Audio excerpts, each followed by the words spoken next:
In this episode, I'm going to explain to you a core pillar of my understanding of consciousness and my teachings about spirituality and consciousness.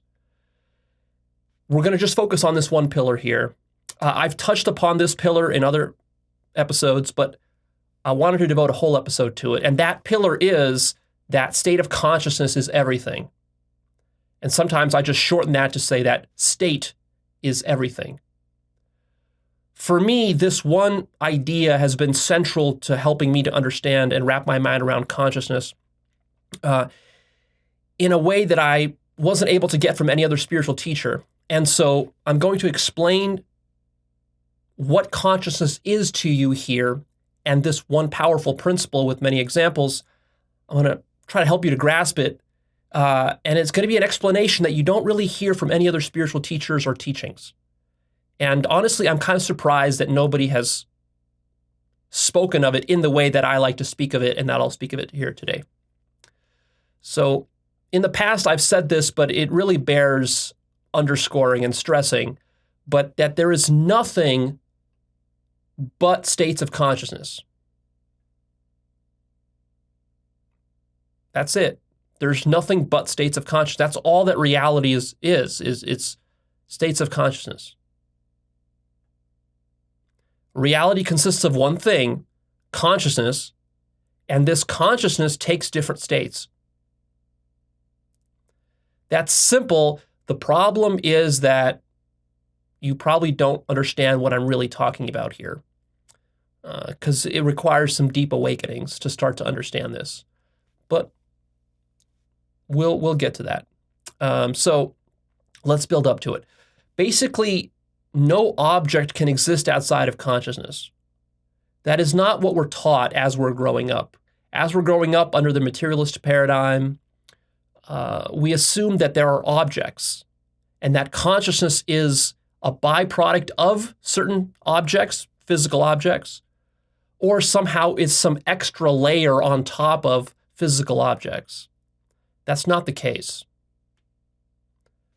All physical objects exist within consciousness, and they are part of whatever state of consciousness you're in. So no matter what is happening, no matter what you're experiencing, whether you're alive or even if you're not alive, you're in some state of consciousness, always. That's the fundamental universal rule. And sometimes I hear people, even spiritual people, will deny states of consciousness. They'll say, no, Leo, there's something beyond states of consciousness. Or they'll say something like, oh, well, Leo, but that's just a state of consciousness. That's just an altered state of consciousness. As if there's anything else but states of consciousness. What's ironic about people who deny states of consciousness or propose something beyond states of consciousness or something more true than states of consciousness, that they're doing all of that from within a state of consciousness. So the denial of states of consciousness is, of course, just another state of consciousness. Now, what do I mean by states of consciousness? Here are some examples that most of you are familiar with, and then we'll get into some more wacky cases. But the standard cases are dreaming. When you're dreaming, that's a state of consciousness. Ordinary waking life. What you're experiencing right now, probably, that's a state of consciousness. Being drunk or high on a drug, that's a state of consciousness. Being sleepy or dead tired, when you're right on the brink of falling asleep, you're so sleepy and tired you can barely think straight. You've got a certain kind of like very tired, fatigued mood. Remember a time like that. That's a distinctive state of consciousness that you're in. And what you notice in that state is that your mind works differently, your thoughts think differently, you're drifting off half asleep, but not fully asleep. You're conscious, but you don't have that kind of lucidity that you do in normal waking life. That's a specific state. Or think about a time when you were really sick with a cold or with a flu. That's also a very specific kind of state of consciousness. Maybe you have a high fever. And also think about a case where you were very emotional. You were very angry to the point of rage, or very sad, very depressed, maybe very heartbroken after a relationship of yours ended. You're very heartbroken. It feels like you're not even yourself at that moment. You feel like you've become a different person. Have you noticed that? So maybe if you're having some sort of manic episode, if you're bipolar, that would also be a state of consciousness that you're in. And it doesn't have to be negative emotions. It can also be positive emotions. Think of a time when you were really horny and sexually excited. That's a very distinctive state of consciousness. It also affects how you feel. It affects how you think, the decisions you make, and so on. So these are the kind of states that most of us are familiar with, and we don't spend a lot of time distinguishing them very carefully or thinking about them very carefully. And notice I maybe listed like 7 different states here. But in reality, it's not like there are clear boundaries between these different states. See, consciousness is, you got to think of it like a fluid medium. It's very fluid. So it's a mistake to try to just say, well, Leo, how many states of consciousness are there? Let's categorize them all. This is a mistake. I know that certain spiritual traditions make these sorts of various kinds of categorizations. They start to enumerate the number of states of consciousness that there are. This is a mistake. This is artificial. All these kind of categories, of course, you can categorize them, but all these categories, they're very artificial and they're really human projections. And so really, the answer to the question of how many states of consciousness are there is there's infinite number of them, infinite. And they can vary one from another very slightly or significantly. And so even to call it a state is in a certain sense not correct, because that gives you the idea that like, well, there's the dreaming state, then you flip some sort of binary switch and then you exit the dreaming state and you enter the normal state. And then you flip another switch and then you enter the drunk state, and you flip another switch and you enter the sleepy state or the sick state or the angry state, but that's not how it works. Of course, all of these states can flow into each other, and it's not like a binary switch is being flipped. It's more like a combination of different knobs and dials are being turned. But the idea is that consciousness can flow between all these different states and many other kinds of states, and there's really no limit to what kind of state consciousness can put itself in. So here now I want to introduce an additional idea, which is figments of consciousness. So really, a state of consciousness is composed out of figments. What do I mean by figments? Well, I'm calling them figments like figments of imagination, as opposed to how we would normally think of what reality is we normally think it's made of objects. We think reality is made of objects or atoms or molecules, or we think reality is some sort of computer simulation. But that's not what reality is made of. Reality is made out of figments of consciousness. And these figments make up different states. And then the state sort of determines how the figments combine together and how they interact and how they flow. So here's an example of what I mean by figments of consciousness. And now try to follow along and actually get a direct feel for this, a direct experience, because that's what's necessary here. So imagine, for example, a Snickers candy bar that somebody has taken a bite out of. That right there is a figment of consciousness. But I don't just mean that you imagining it in your mind as a thought, because right now, as I'm telling you to imagine it, it's just a thought in your mind, this Snickers candy bar. Of course, that's a figment of your imagination and a figment of consciousness. But I'm saying something much more profound than that.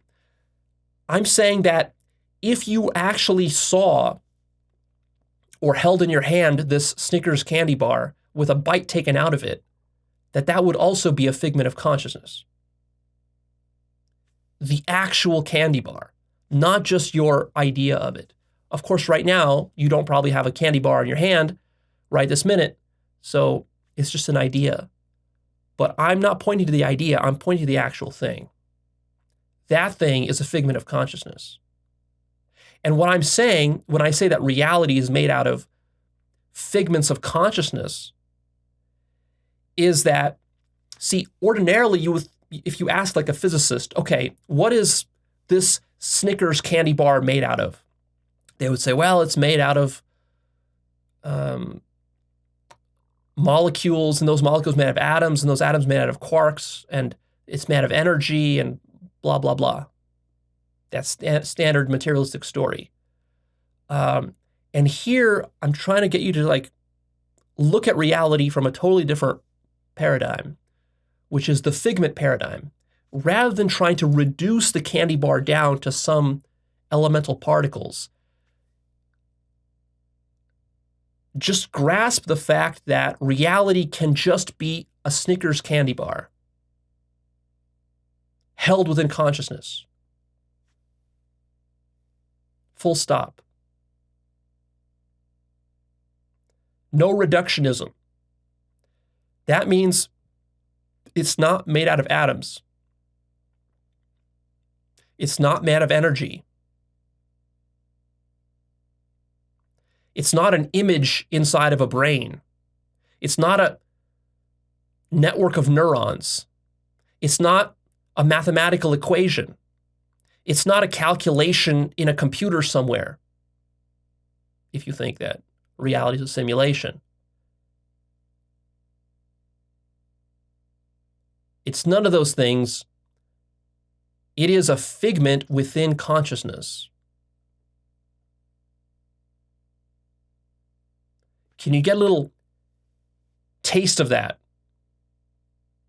No pun intended. Why do I call them figments of consciousness? Because they're like strands in a story or elements of a dream. If you think about how you dream at night, you might ask yourself, like, what is the dream made out of? You might say, well, the dream is made out of atoms. Again, drop that idea. The dream is not made of atoms. It's much better to think of a dream, like if you ask, like, what are the building blocks of a dream?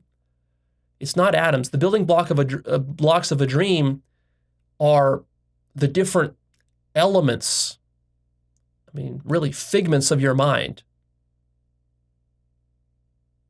People, places, occurrences within the dream. But what are these things? They're figments. And you can almost think of, if you think of reality as like a dream machine, a machine that can just come up with dreams. In such a machine, you don't need atoms or energy or mathematics or computer simulation. You don't need any of that. All you need the actual elements of the thing you're dreaming. So like, if you want to dream of a Snickers candy bar, that's what you dream. You dream that figment, and that figment becomes your dream. Part of it. Now you can, of course, a dream can consist of many figments. You can bring these figments together and weave them together. So you might have a Snickers candy bar in there. You might also have a human body in that dream, holding the candy bar. You might have a table that the candy bar is sitting on. You might have the grocery store that you go to, the aisle of the grocery store where you buy the candy bar. You might have the money that you exchange with the cashier for the candy bar. So all of these would be different figments, right? The money, the grocery store aisle, and so forth. And you could almost like, think of it almost like if you're a movie director trying to compose a movie. You don't need to think about like the atoms. You know, a movie director isn't thinking in terms of atoms and energy and molecules when he's designing the movie. He's thinking of the actual elements that he needs for the movie directly. Like, I need an actor that looks, is this tall and has this kind of hair, and I need him to be holding a Snickers candy bar that he's purchasing with this money, right? And those are the literal pieces of the movie that the movie is made out of. And then those are woven together to come up with some sort of, story and, a sort of a timeline where experience is unfolding. So here's some more examples of figments of consciousness. And as I'm going to be giving you all these examples, again, I'm not talking about the ideas in your mind, because all these examples are just going to be ideas in your mind. Yes, those are all figments of consciousness, but I mean the actual things that you think are solid and real, that these concepts are pointing to. I mean that those are figments of consciousness. And I would like you to actually try to grasp that as I'm going down this list of examples. So, for example, a yellow rubber ducky that a child might play with in a bathtub. Now, if you ask a physicist, if you take the smartest physicists in the world and you sit them down and say, okay, here's a yellow rubber ducky. What is it? What is it made out of? Like, really? Let's cut the shit and get to the rock bottom. Metaphysically, what is a yellow rubber ducky? They're going to go into their stories about its molecules, its atoms, its quarks, its strings, its mathematical equations, it's this. All of that is wrong. They don't actually understand what a yellow rubber ducky is. A yellow rubber ducky is a figment of consciousness. That means what it means to say that there is a yellow rubber ducky, that a yellow rubber ducky is real and that it exists. To say that, what it means to say that is that consciousness is imagining a yellow rubber ducky and not some other thing it could be imagining. That is being held by consciousness.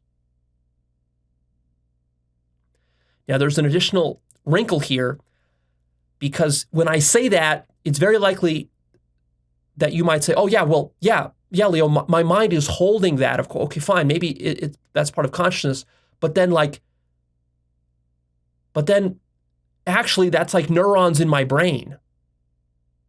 The yellow rubber ducky is part of my body. It's in my brain somewhere. Like, no.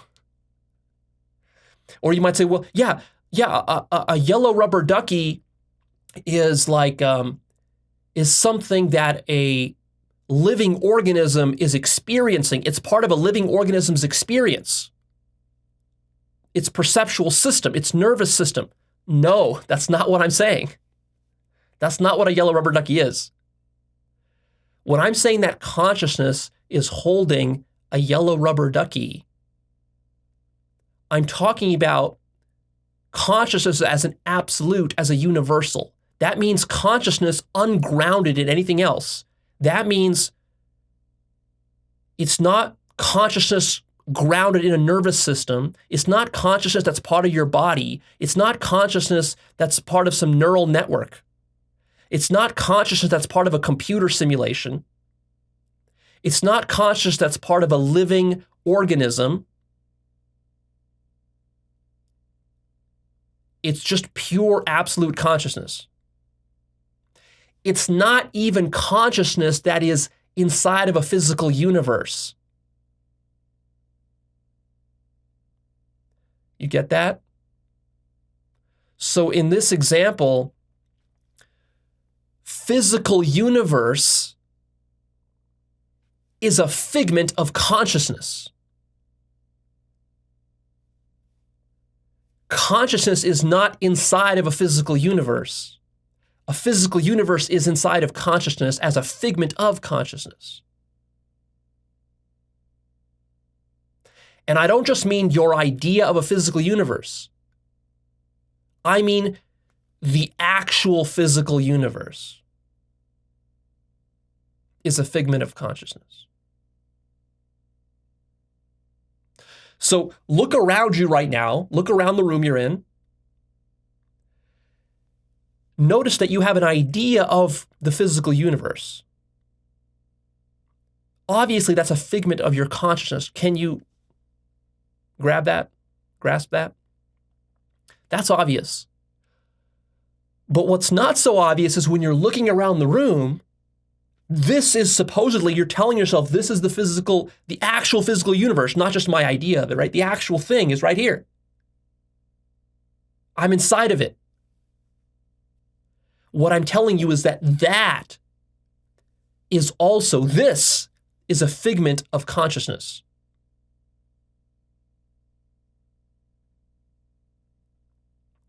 Okay, let's keep going with the list.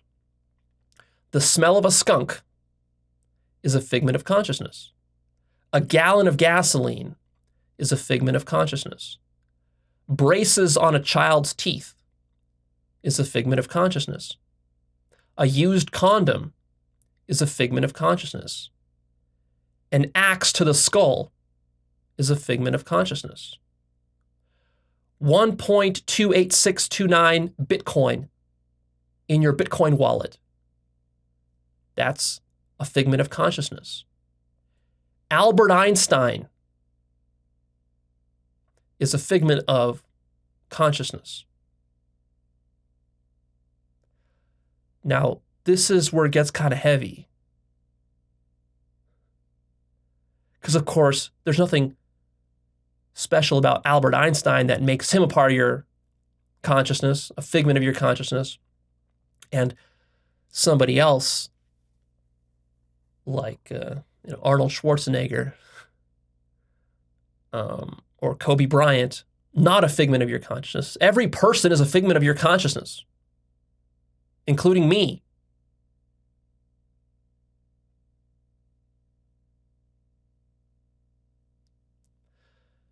This is a mindfuck right here. Because if you ask like a scientist, what is Albert Einstein?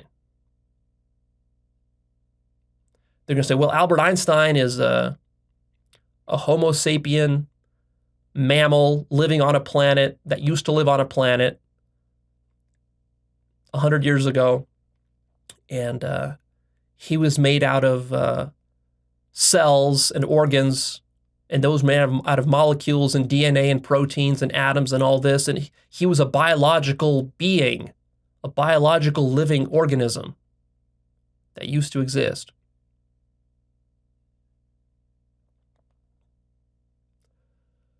All of those are figments of consciousness that consciousness has woven together to create the larger figment called Albert Einstein. And I'm not just talking about Albert Einstein, your idea of him. I'm talking about the actual Albert Einstein that your idea is pointing to. So if Albert Einstein was sitting right before you, looking you in the eyes, he would still be a figment of your consciousness. And so the way that consciousness works is that it weaves together these figments into, think of it almost like weaving together yarns, right? You have a large yarn woven together with smaller substrands of yarns, and then you can do this infinitely. You can nest yarns within yarns. You can create larger threads of these yarns, spin them together, then you could take multiple of those and thread those together into an even thicker rope. And in this way, you can construct something as elaborate as Albert Einstein. Because, of course, Albert Einstein, you can break that down into subfigments. You could break it down piece by piece by piece, into hundreds, thousands, millions, and even trillions of figments of consciousness. You could imagine every tooth in his mouth. You can imagine every hair on his head and on his body. You can imagine every cell in his body that make it up. And you can imagine every molecule and atom in every molecule, every protein, all of that. You can imagine all of that. And all of those are figments of consciousness coming together in this brilliant way to create the larger figment of Albert Einstein.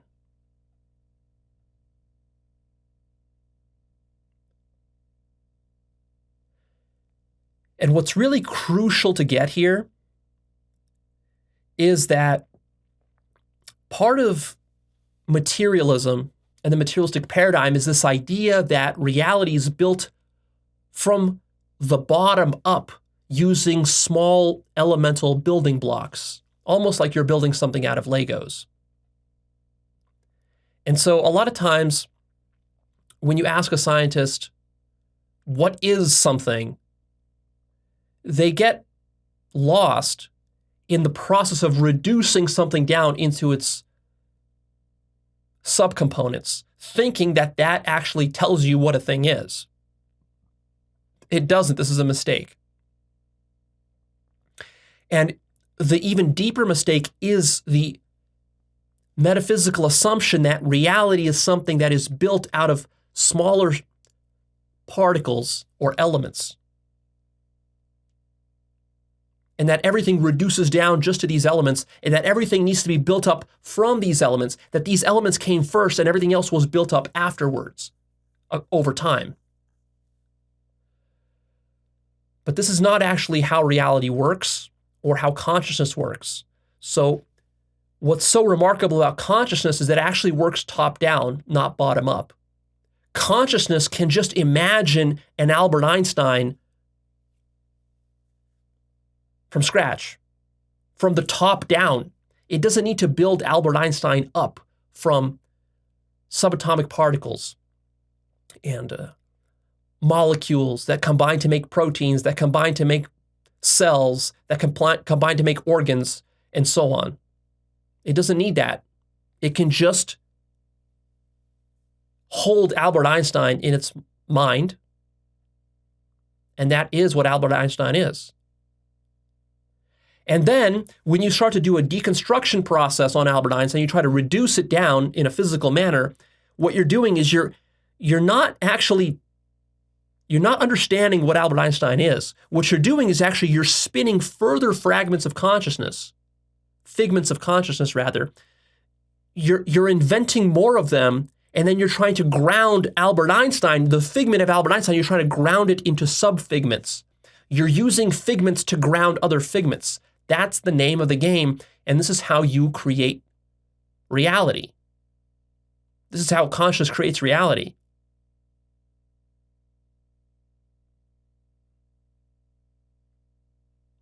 So consider the radical possibility, the paradigm shift, that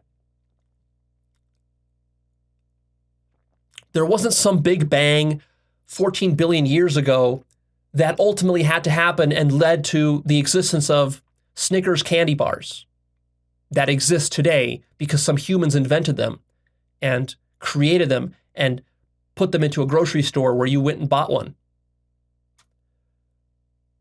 Scratch that whole paradigm, and instead, I want you to see that reality can simply spawn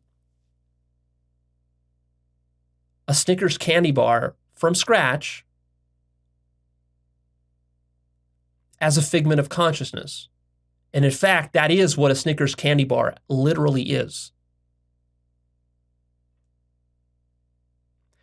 And that whole story about the Big Bang and all that stuff that led to the existence of this figment of consciousness called a Snickers bar, that is a story that you are literally constructing on the fly in order to ground this figment called a Snickers candy bar. And that what you're grounding it in is not something more fundamental than a Snickers candy bar. You're grounding it in something that's less fundamental, actually. Other figments of consciousness which are actually further removed from the figment that is right before you right now. Because mostly all of that story that you invented about the existence of this Snickers candy bar and where it came from, that's all conceptual. You know, the Big Bang, molecules, and people creating this candy bar, that's all conceptual. That's not in your direct experience. So it's actually a lesser form of consciousness than the Snickers candy bar that's right before your eyes, let's say right now, if there was one.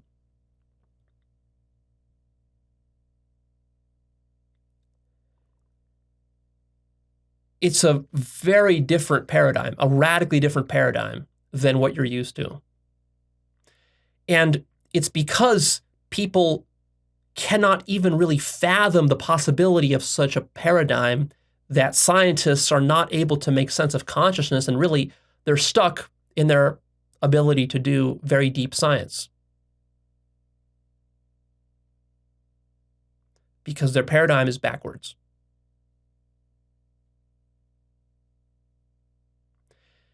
And the paradigm I'm describing here, it sounds so fantastical, it sounds like it's impossible. This can't possibly be true.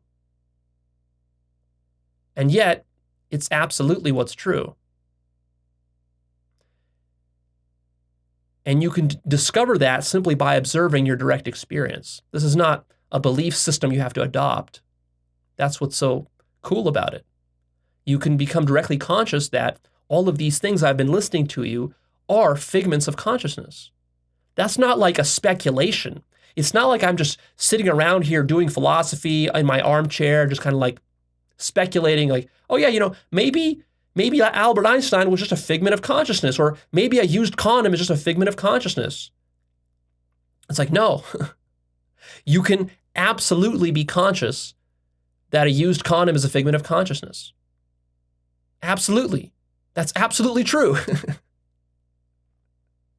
Right? There's no speculation about this. You don't need to go run a science experiment. You don't need to ask some professor to verify it for you. You can become directly conscious right now that a used condom is a figment of consciousness.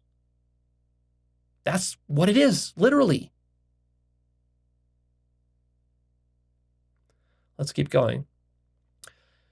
Think of a pirate ship that you built out of Legos when you were a kid. That pirate ship is a figment of consciousness. How about a racist tweet by Donald Trump? That's a figment of consciousness. An up quark is a figment of consciousness. The Milky Way galaxy is a figment of consciousness. A teen selling drugs on the sidewalk in a bad neighborhood. That's a figment of consciousness. Darth Vader is a figment of consciousness. The game world of Skyrim is a figment of consciousness. The entire Christian faith and mythos is a figment of consciousness. Christian hell, with the fire and the burning and the eternal torture and the devils with pitchforks, that's a figment of consciousness. An atheist arguing that God does not exist, that's a figment of consciousness. A roll of soft Charmin toilet paper, that's a figment of consciousness. The entire history of America, that's a figment of consciousness. The Intel i9 12th generation CPU, that's a figment of consciousness. A swamp in Louisiana, that's a figment of consciousness. The ancient Egyptian god Osiris, that's a figment of consciousness. The Archangel Michael, that's a figment of consciousness. A Tesla Model S being assembled in a factory, that's a figment of consciousness. The entire state of California, that's a figment of consciousness. The city of New York, as it was in the year 1950, that's a figment of consciousness. Do you understand what I'm saying when I say this is a figment of consciousness?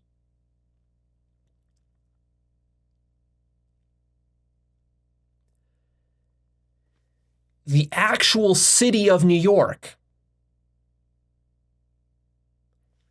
as a whole can be a figment of consciousness. That means you don't need to create New York out of molecules and atoms and individual bricks. The entire city as a whole can just be imagined and held within consciousness. And that literally is what New York City is. Now, of course, if you want, you can further subdivide. In fact, you can infinitely subdivide any figment of consciousness into an infinite number of subfigments of consciousness. So while you can hold New York City as a whole, you can also zoom into any part of that figment and then create finer resolution figments to fill in the details, so to speak.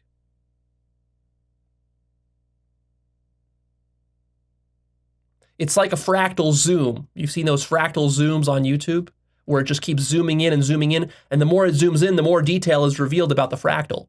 It's like that. You can keep zooming into New York City as much as you want. You can zoom in onto an individual street corner. You can zoom in onto an individual person on that street corner. You can zoom into, an article of clothing on that person, like maybe he's wearing a scarf. You can zoom into that scarf. On that scarf, you can zoom into one thread of wool on that scarf. Then you can zoom into that thread of wool and find one little fiber, one little hair. You can zoom into that one little hair that makes up that yarn, and then you can zoom into the protein molecules that are making up those that hair, and then you can zoom into further and further and further, and you can zoom in forever. Consciousness is doing that.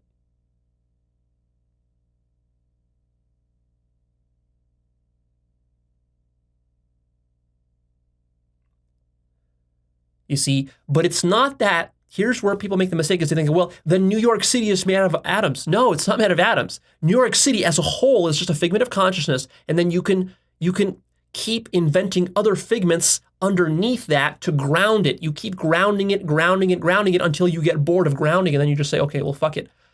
It's made out of something. I don't really know what it is. We can just keep going forever. That's right. You can keep imagining further figments forever. This is otherwise known as infinite consciousness.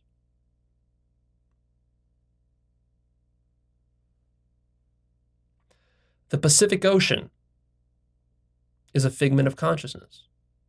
A melting ice cream cone in a child's hand is a figment of consciousness. A mosquito bite is a figment of consciousness. So ask yourself, metaphysically, what is a mosquito bite? The actual mosquito bite, not your idea of it, but the actual mosquito bite. Let's say you had one right now on your hand and it was itching you. What is that thing? It's not a collection of molecules or atoms. It's a figment of consciousness. The mosquito bite is exactly a mosquito bite. It's not anything else. You might say, well, a mosquito bite is a collection of colors. No, it's not. Colors are further figments of consciousness. You can break it down into that, but that's not really what a mosquito bite is. A mosquito bite is precisely a mosquito bite. The concept of hierarchy or capitalism, those are figments of consciousness. The category of insects as a category, that's a figment of consciousness. Disneyland is a figment of consciousness. 5-MeO-DMT is a figment of consciousness. A memory of you going to grade school and learning the multiplication tables. Bring up that memory right now. That's a figment of consciousness. A helicopter is a figment of consciousness. A stomach ache is a figment of consciousness. A pina colada is a figment of consciousness. The feeling of intense anger, that's a figment of consciousness. A sexist joke is a figment of consciousness.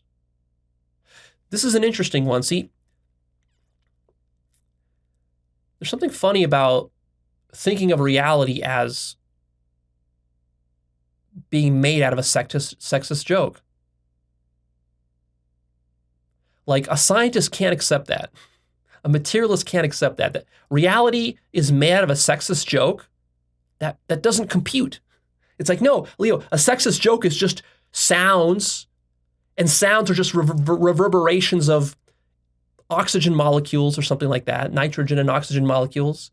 And then those are hitting the eardrums, and those are reverberating, and those are, sending electrical signals through a neural network. And that's what a sexist joke actually is. No. A sexist joke is a sexist joke. Stop trying to break it down into its elements.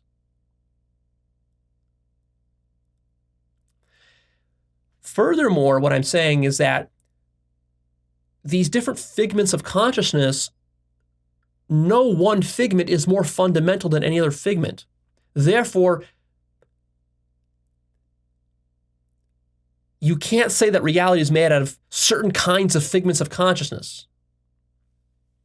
Reality is made out of as much a pina colada as it is a sexist joke, as it is Disneyland, as it is a helicopter.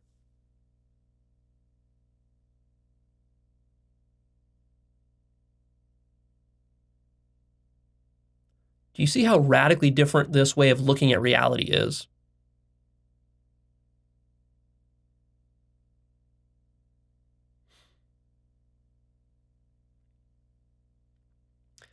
Ask yourself why reality can't just create a sexist joke.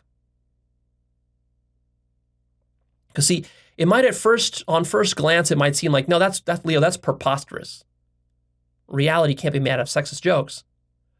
But why is that any more preposterous, really, than it being made out of what? What do you think isn't preposterous? You think atoms aren't preposterous? You think quarks are not preposterous? You think energy isn't preposterous? You think mathematics isn't preposterous? It's like, it's okay if reality is made of mathematics and computers and molecules, that's all fine. But if you say it's made of a sexist joke or a pina colada, oh, that's impossible. Do you see how silly and arbitrary that is?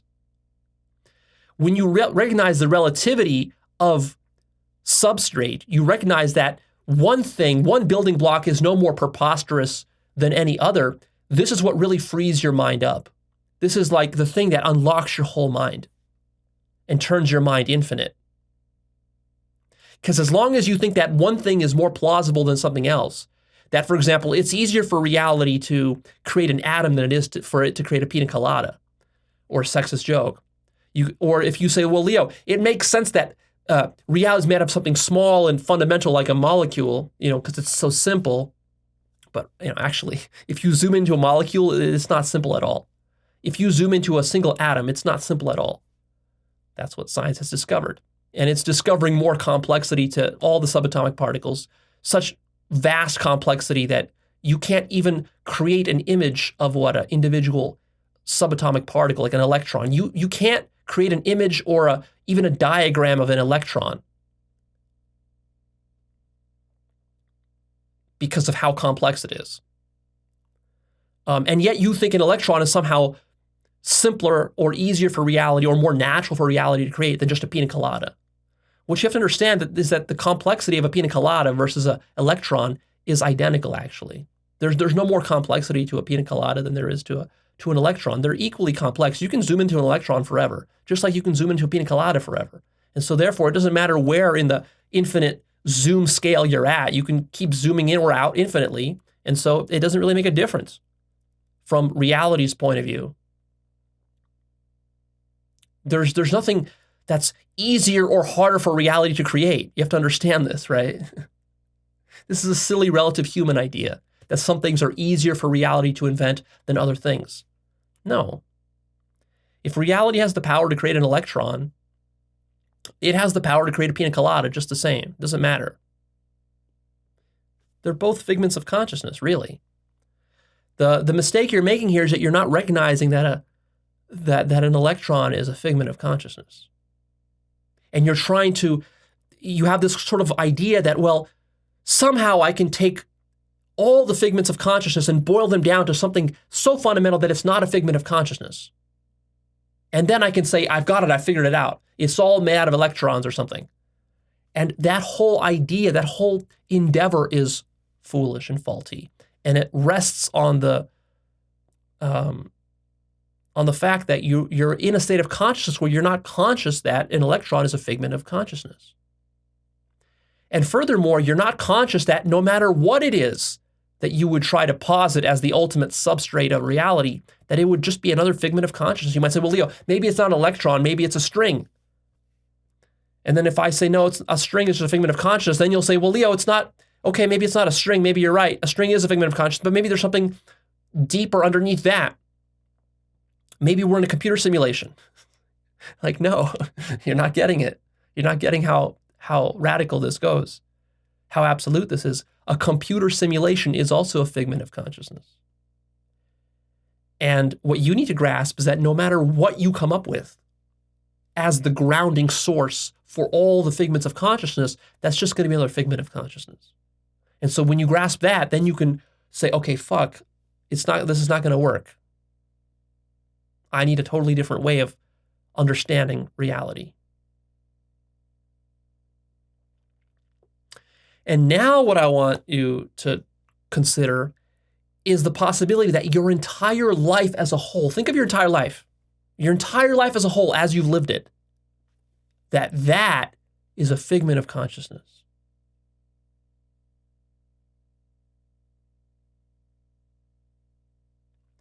Woven together out of strands of sub-figments of consciousness. So that memory you have of you in grade school learning the multiplication tables, that's one strand of the larger yarn that is your whole life, which is just a figment of consciousness.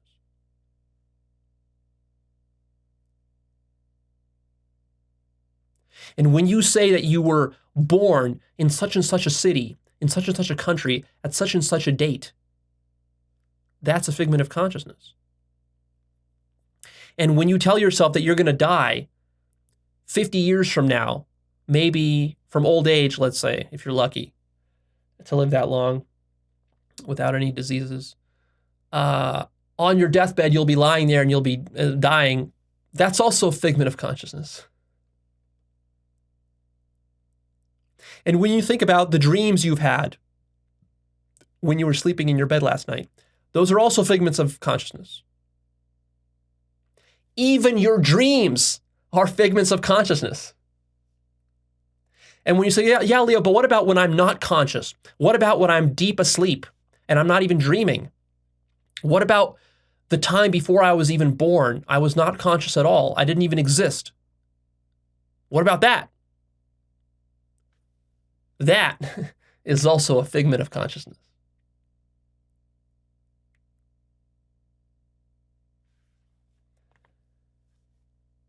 So try to really grasp experientially what a figment of consciousness is. This is the key. Either do this as you're meditating, do this right now as you're sitting there, or do this on a psychedelic if you really want to go deep with this. There's various ways you can do it, but like try right now. For example, just as an exercise, try to grasp that all the material objects around you are figments of consciousness. So like pull out a material object, take out your smartphone, hold your phone in your hand right now as I'm talking to you. Hold your phone in your hand, look at that phone as you're listening to me, and try to grasp that that phone is not a material object made out of atoms. That phone is a figment of consciousness. Your consciousness.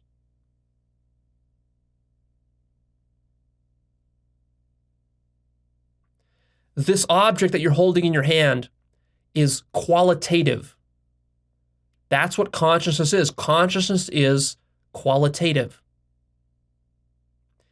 It's also holistic. It exists as a whole. This phone is an entire chunk of consciousness that you're holding.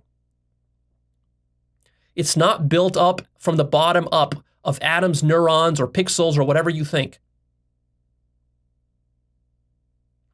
It's dreamed up from the top down, so to speak.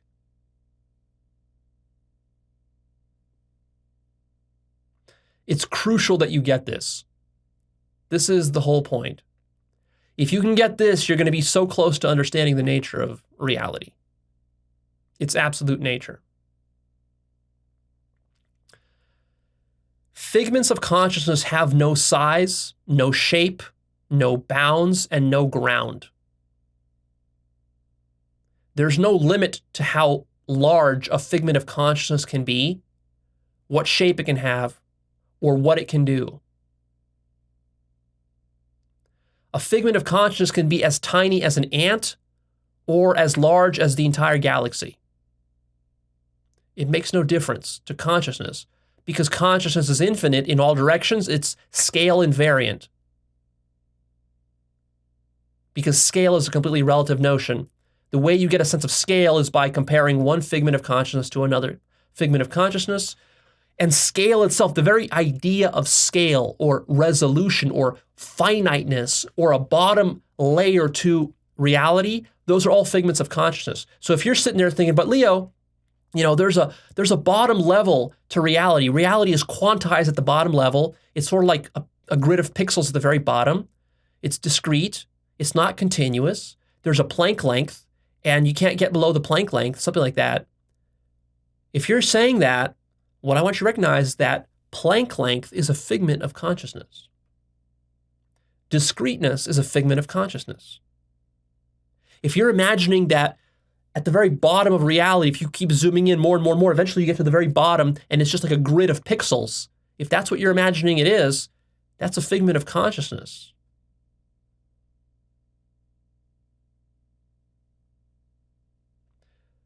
Consciousness is unbounded. Stop trying to bound it or to ground it. Also, stop trying to think that one figment of consciousness is somehow easier to create because it has a simpler shape or because it has a smaller size. Like you might think, well, it's easier to create an electron than it is to create an elephant because an elephant is created out of many millions of electrons, whereas an electron is just like this simple circular object, you might think. Elephant is a very complex object, and it's made of many electrons, so the elephant is harder. No, that's a mistake. Adopt the attitude that any object of any size, of any shape, of any complexity is equally as easy for consciousness to imagine as the simplest object you can think of. That's the proper attitude. There's an additional layer of mindfuck to this, is that an implicit assumption that's baked into materialism is the idea that reality is concrete. Like if you ask a scientist, what is reality actually? Whatever answer they give you, that answer is always going to be something concrete. Like it's this, it's that. It's math, it's equations, it's numbers, it's strings, it's quarks, it's one thing versus another thing, right? Concrete. But what really boggles the mind is to open your mind to the possibility that reality could be, it's not limited to being concrete. It could also be abstract and vague. So for example, if you ask a traditional scientist in a university, like, is reality made out of little subatomic particles? Or do you think it's made out of like waves, discrete particles or continuous waves? They're going to say, well, it's either one or the other. Or you might say, is it a computer simulation or is it not a computer simulation? They're going to say, well, it's either one or the other. And they're going to debate each other about this. Or you might say, is reality made out of language? Or is it made out of neurons? Or is it made out of qualities like colors? These scientists and academics will take definitive positions on these things as though it has to be like this way, but not that way. But what will never occur to them is, what if there actually isn't an answer to that question? What if the actual nature of reality is that there actually isn't some one way that it is?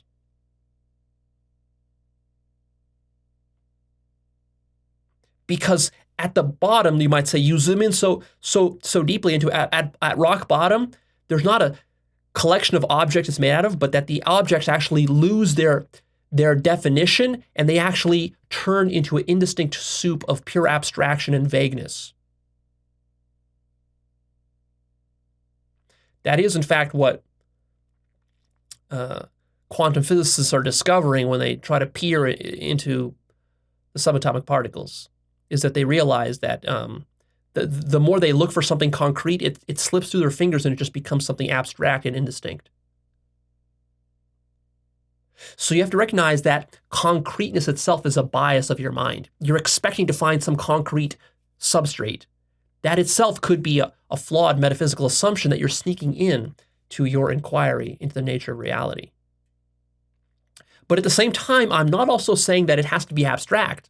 Because you might say, well, Leo, but if it's abstract, isn't that also a bias? Yes, that's also a bias. So it's so abstract that it's like meta-abstract to the point where it could be concrete, it could be abstract, and it's unspecified.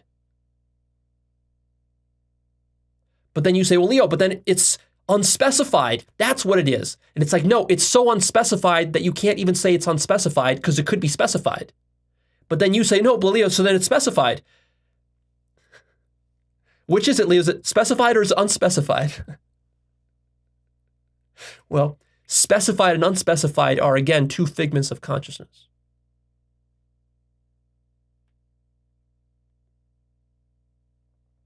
If you take pure consciousness, you can ask, well, okay, Leo, yeah, you're saying figments of consciousness, but what is consciousness, Leo? You're just kind of kicking the can down the road. You're not actually answering the question because now it all hinges on the answer to the question of what is consciousness because you never explained what that is.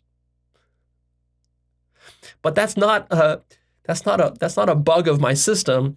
It's not because I don't know what consciousness is, or that you can't know what consciousness is. That's not what I'm saying. What I'm saying is,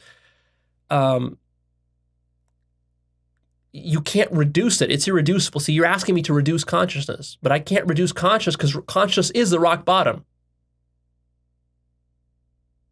What is consciousness? Consciousness is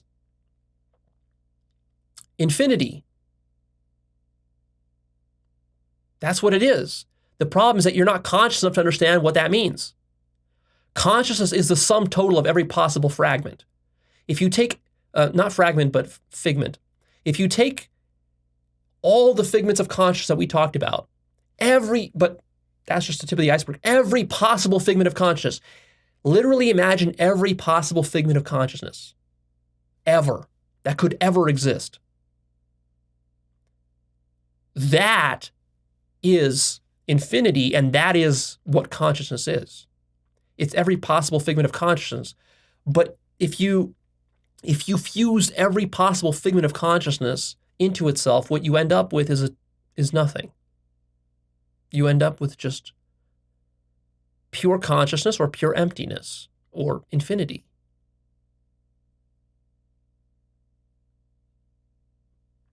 Here you need a deep awakening to understand what this is, what I'm pointing to, what I'm talking about. You can't know what consciousness is without awakening. So that's something you have to work on. But for now, let's keep going. Consciousness and reality, same thing, is unlimited and holistic. It can weave together any figments it wants to create a cohesive life or state. The state could be flowing, it could be frozen, it could be any possible way. There's no limit to it.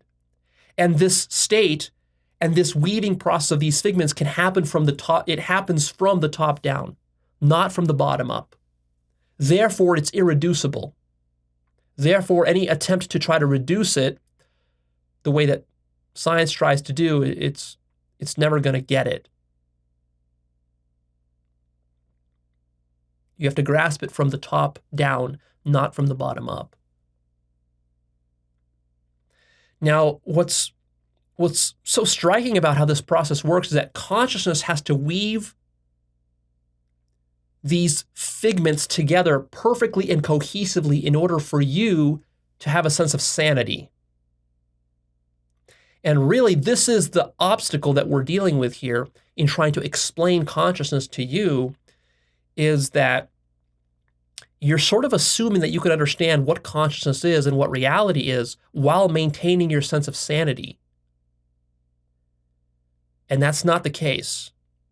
You have to recognize that That's a very sneaky assumption, sort of an epistemological, metaphysical assumption that you're sneaking in when you're trying to question reality. Is you're just sort of assuming, aren't you, that you can question reality and understand it while maintaining your sanity. What if that's not the case? What if to understand what consciousness really is, you'd have to lose your sanity? What if the actual process of getting it leads to you losing your mind? That would be very challenging now, if that was the case. Because see, when you begin inquiring into the nature of reality and yourself and consciousness, it's sort of like an armchair philosophical exercise for you. It's interesting. You can sit around and kind of speculate and theorize. Maybe we're in a computer simulation. Maybe we're in a matrix. Oh, that's kind of cool.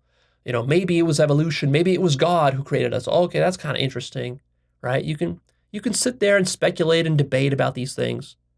That's all fine and good, but it never occurs to you that to really get the answer, you might have to lose your sanity.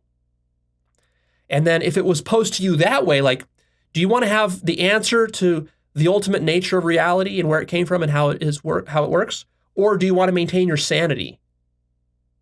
What if you had to lose your sanity to understand? How many people would choose to understand over losing their minds? Very, very few. And that's why this is not very well known. So the key insight here is really appreciate that your sanity is at stake here. You wonder, Leo, why does reality feel so real and solid and material? I mean, Leo, if this is all a dream and these are just figments of consciousness, I mean, Leo, you're saying the walls of my house are just figments of consciousness? Well, if that's true, why can't I walk through them? If I'm in a dream, why does it not feel like I'm in a dream? Why does it feel so real and solid? And if mysticism is true, why isn't my experience so mystical? Why is my experience of reality right now very non-mystical? Well, understand the depth of the problem. See?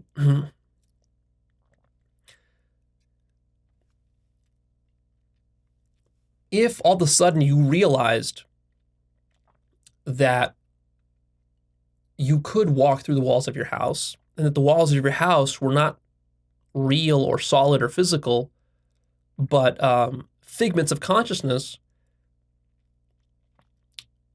you would think you've gone insane.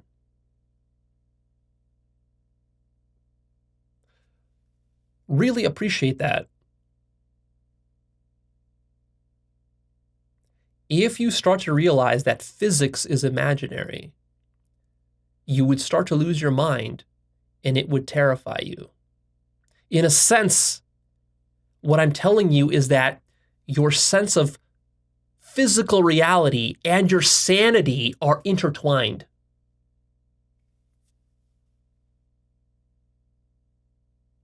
Such that if you want to experience non-physical reality, you're going to have to go slightly insane. And the more insane you go, the less physical reality will seem. And if you want to completely pierce the veil of physics and physical reality, you're going to have to be insane.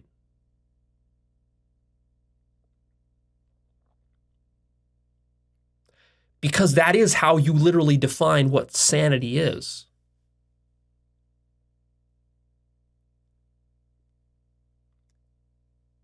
If you woke up tomorrow, got out of your bed and fell through your floor because you realized your floor was non-physical,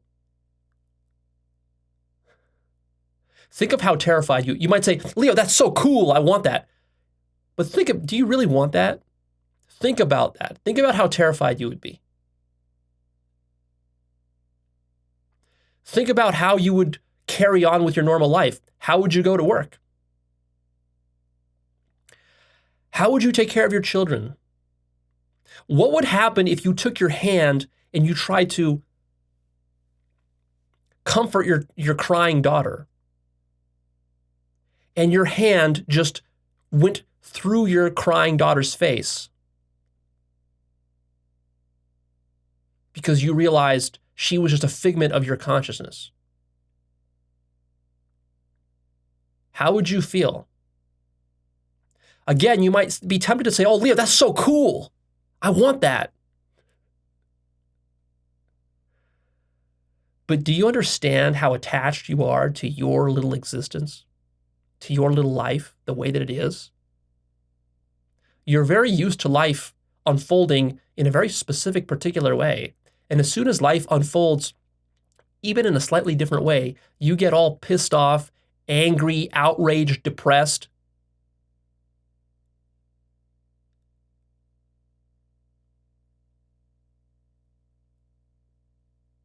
Your whole life is about surviving within the dream that you're dreaming.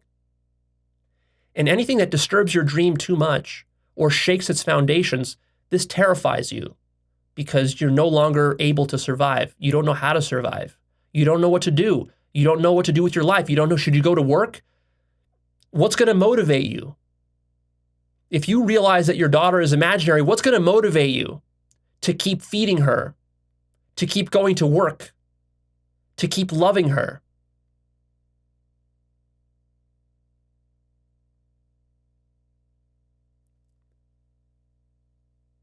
How are you even going to know if you're experiencing truth or if you've just lost your mind? See, if you woke up tomorrow and you fell through the floor of your house as you got out of bed,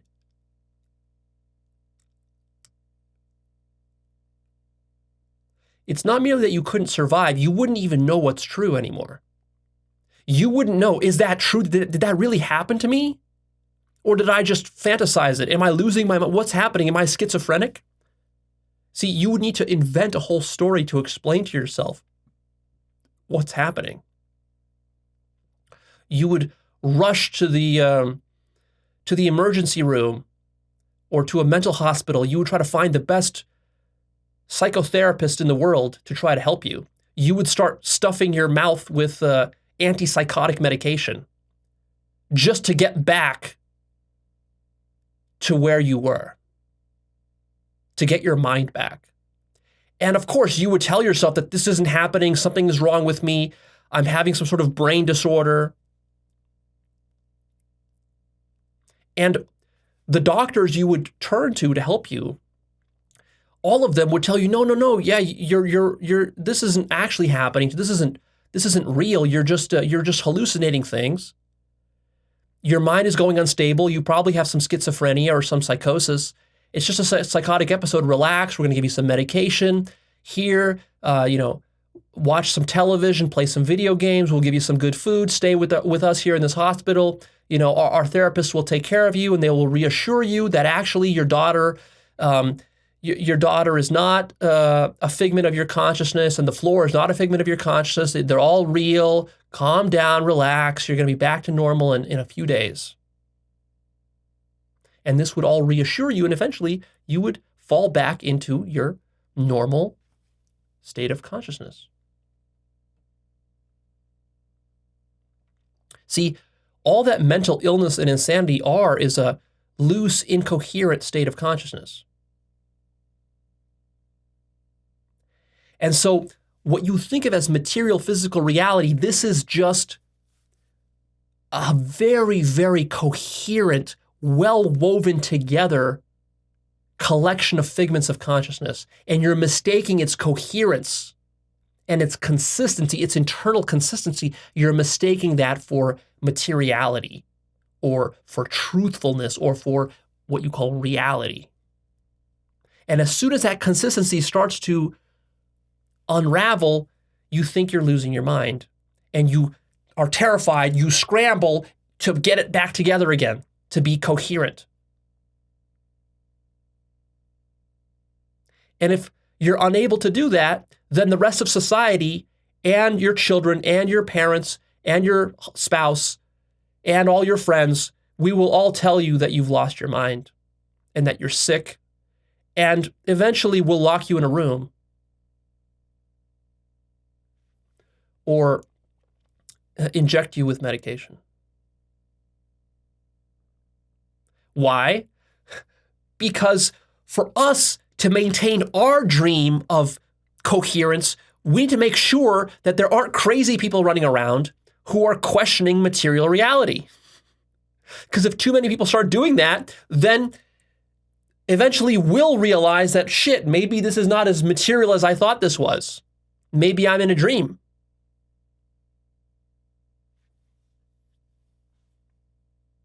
Maybe I'm not as sane as I thought I was. Maybe what I call sanity is just a very narrow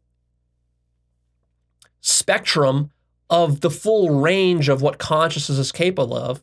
And I only call things sane, which are within my comfort zone of what I'm comfortable with being conscious of. And the stuff that I'm not comfortable being conscious of, that stuff is so insane I don't even want to look at it.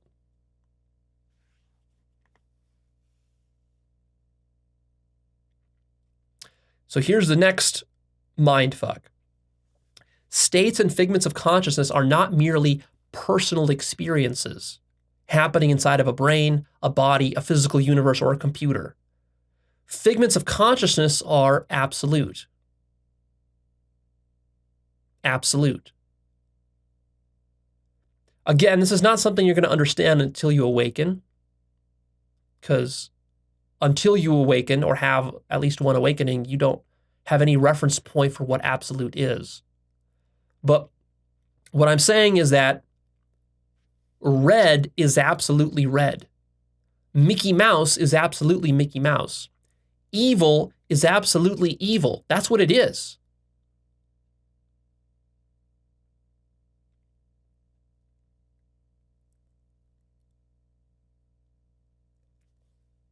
Every quality of consciousness, every figment of consciousness is exactly itself. It's self-identical, making it absolute. So when you're seeing the color red or Mickey Mouse,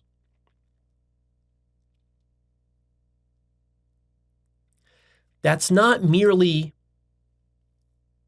as philosophers of mind would say, some sort of qualia or some sort of perception underneath which there's the real reality. No, no, no. That is absolute reality. Mickey Mouse is absolute reality.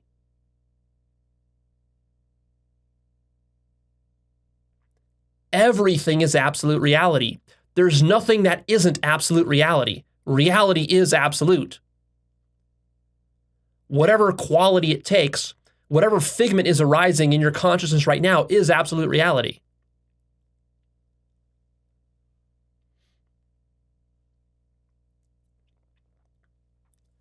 Brain is a figment of consciousness. Physical universe is a figment of consciousness.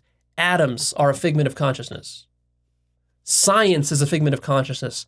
History is a figment of consciousness. Computation is a figment of consciousness, and you're trying to use all of these and more figments of consciousness to somehow ground absolute, the absolute, and relativize it.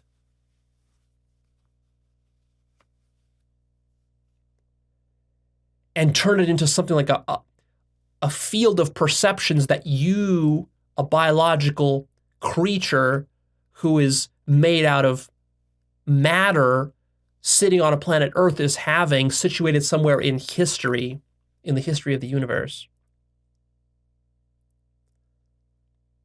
So to really awaken, what you have to do is you have to cut all of these figments. You know, these figments are all tightly woven together. Almost think of it like a sweater knitted out of yarn. And really, it's just one long strand of yarn making up this whole sweater. But it's the way it's knitted, it seems like it's more than that. And the yarn is like, you know, it's tight like this. So when you pull on it, it seems it kind of like it's just one solid object when you're pulling on it, pretty much. You know, you can flex it a little bit here and there. It's flexible, but you can't really pull it apart. And so the process of awakening, to really fully awaken, to understand what consciousness is and what reality is, you're going to have to unravel this whole yarn, and you're going to have to realize that the whole yarn, the whole sweater is just made out of one chunk of yarn. And you're going to have to untangle all of it to realize that that's what a sweater is. It's just one long piece of yarn.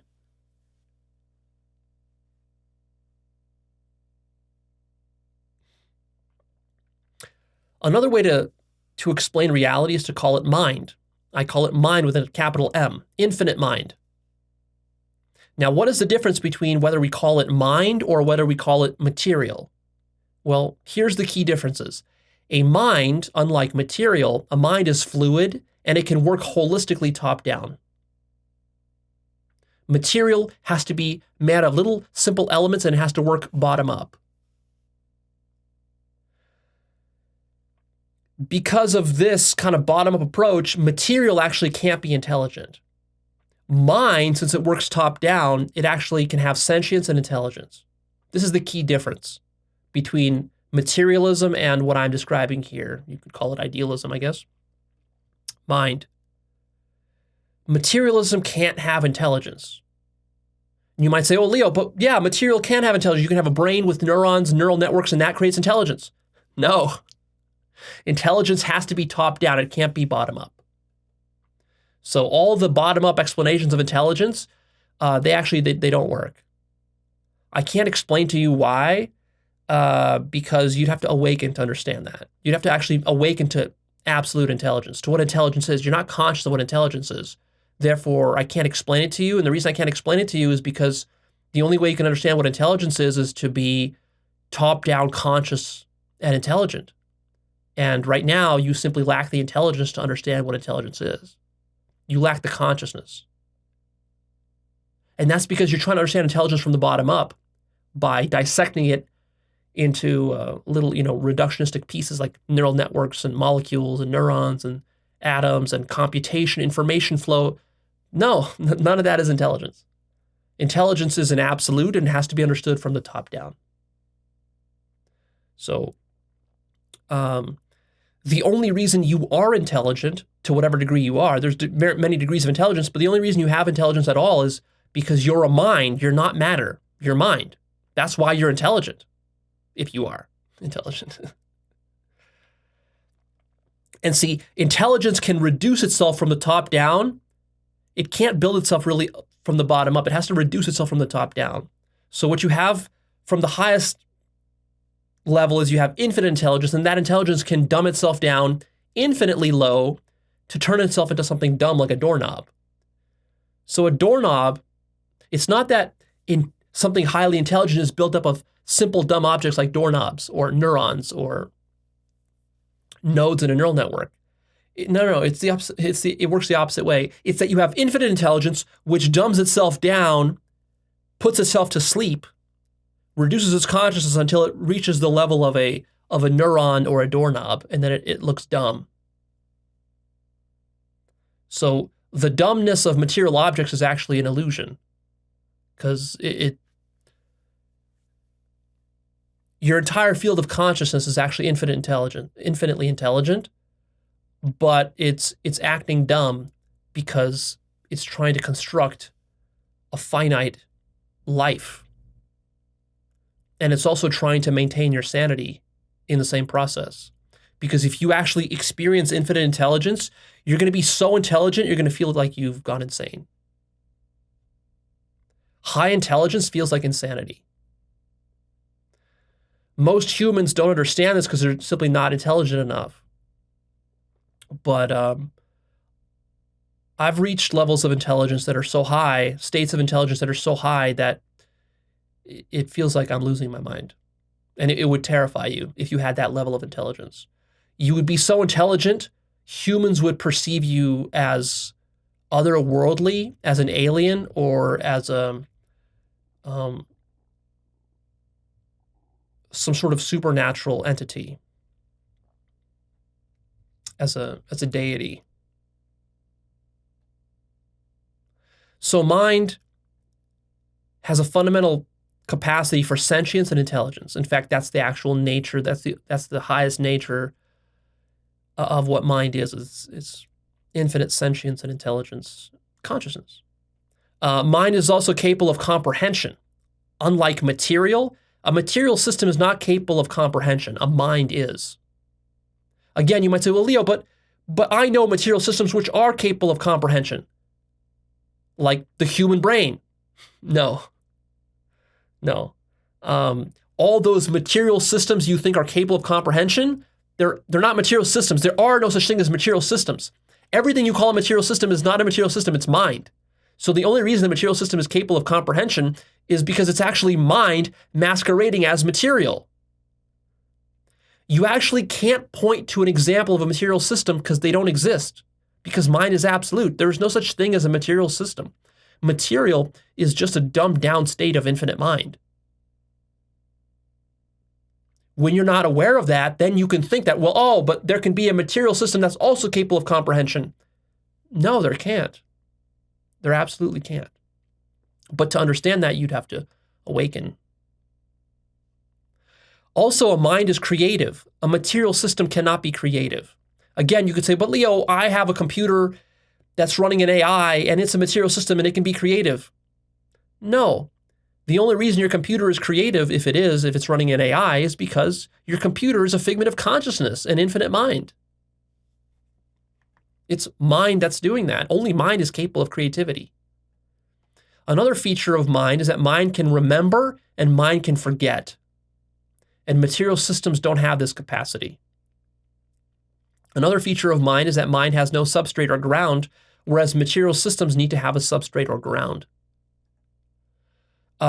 Why is that? Well, because mind is infinite. That's what not having the only reason you can have no ground is if you're infinite. The only way you can have no ground is if you're infinite. If you're finite, you need to have a ground.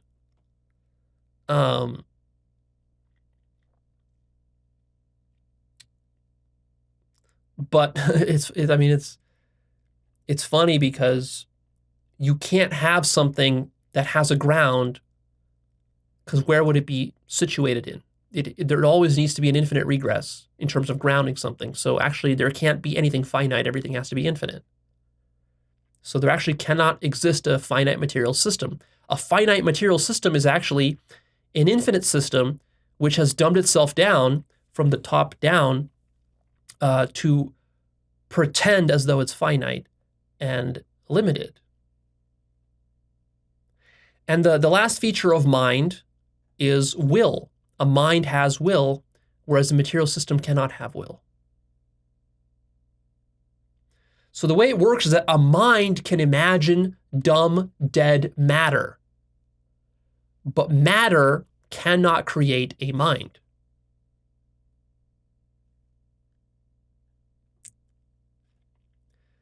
And the reason that can't happen is because matter is mind. Now you would say, but Leo, can't there just be matter with no mind? No. Mind is absolute. You can't have anything outside of mind. You might say, well, Leo, that's like a tautology. You're not leaving any wiggle room here. It sounds like you're very closed-minded and absolutist about this. Yes.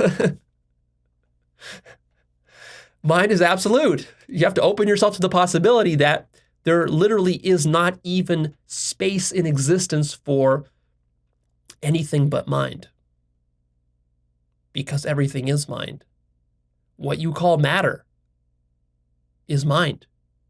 If you imagine something that's not mind and you say, Leo, but I can think of something, we can open our minds to the possibility that there's something outside of mind.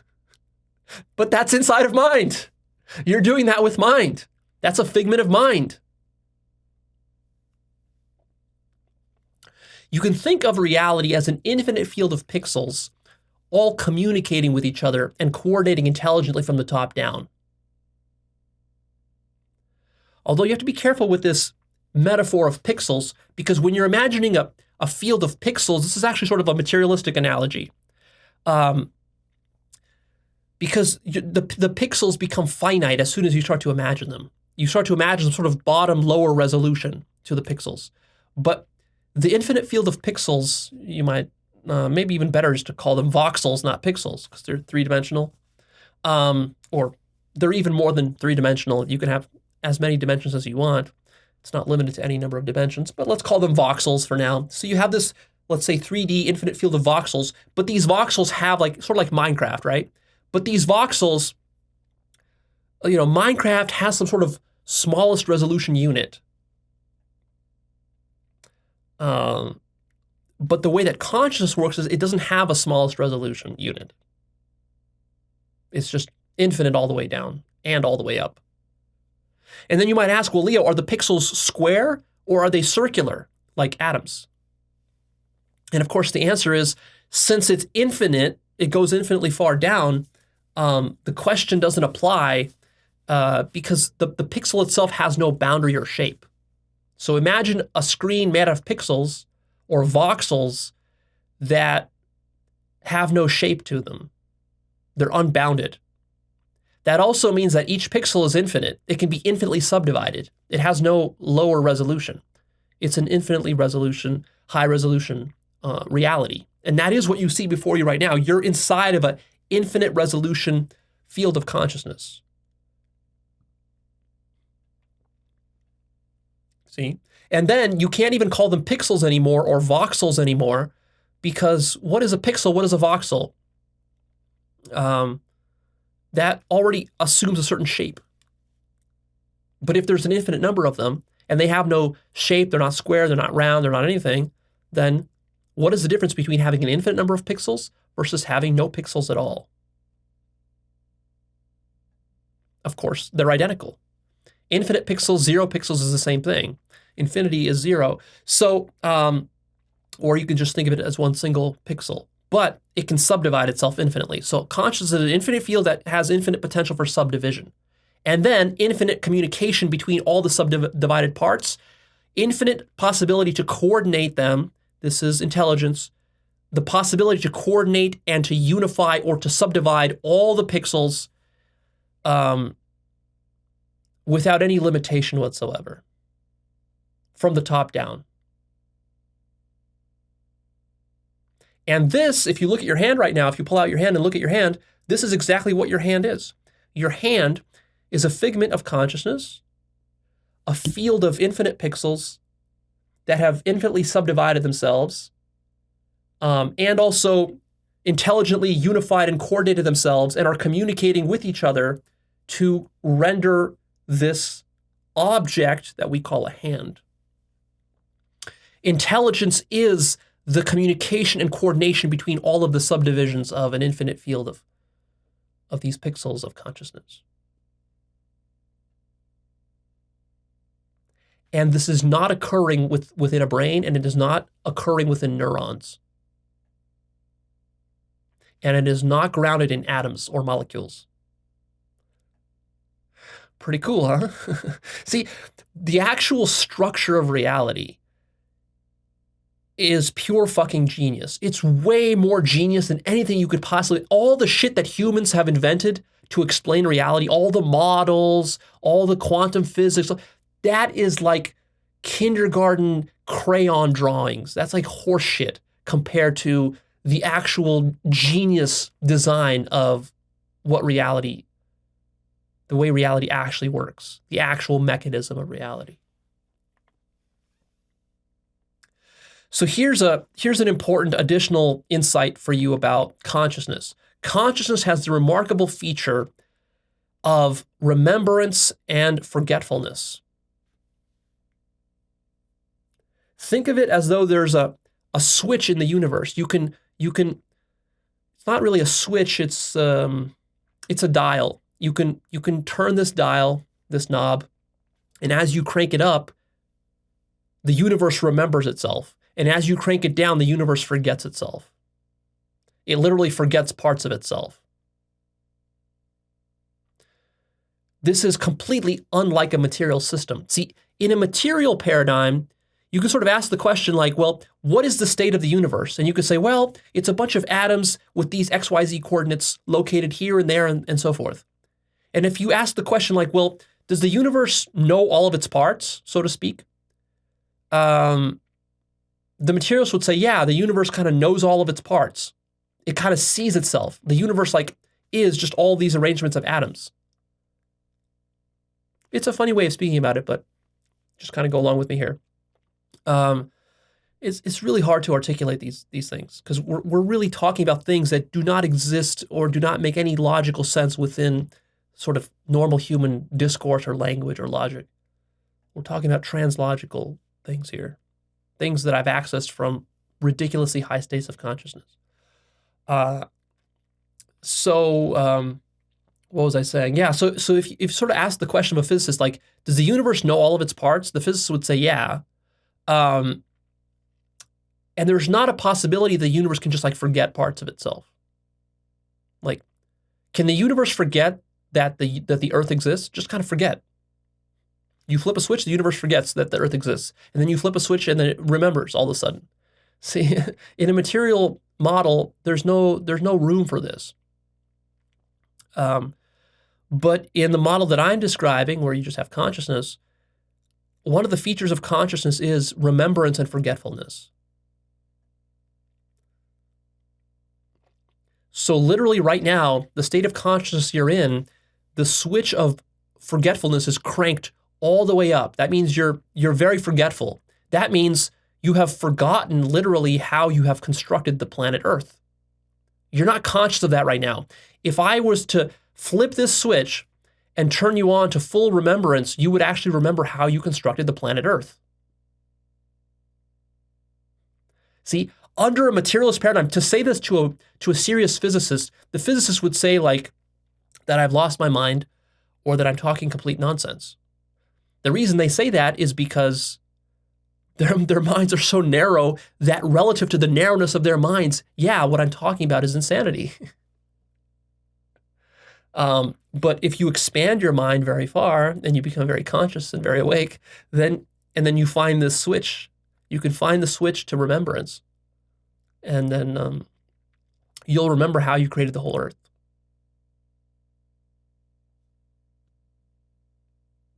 But see, this kind of idea doesn't fit within the materialist paradigm.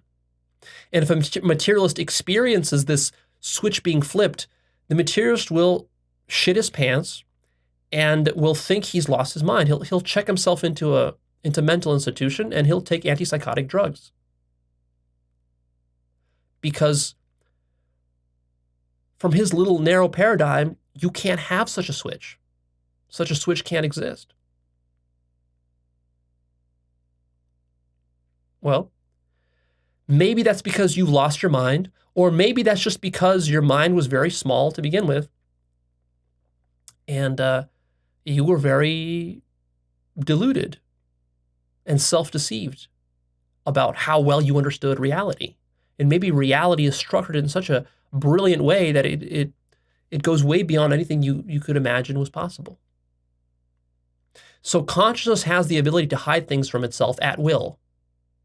This is impossible under materialism. So keep that in mind. This switch is actually the switch of awakening. When you are waking up, you're flipping this switch, you're twisting this knob, and you're going from forgetfulness to remembrance. For example, you can remember how you imagined and created your own birth.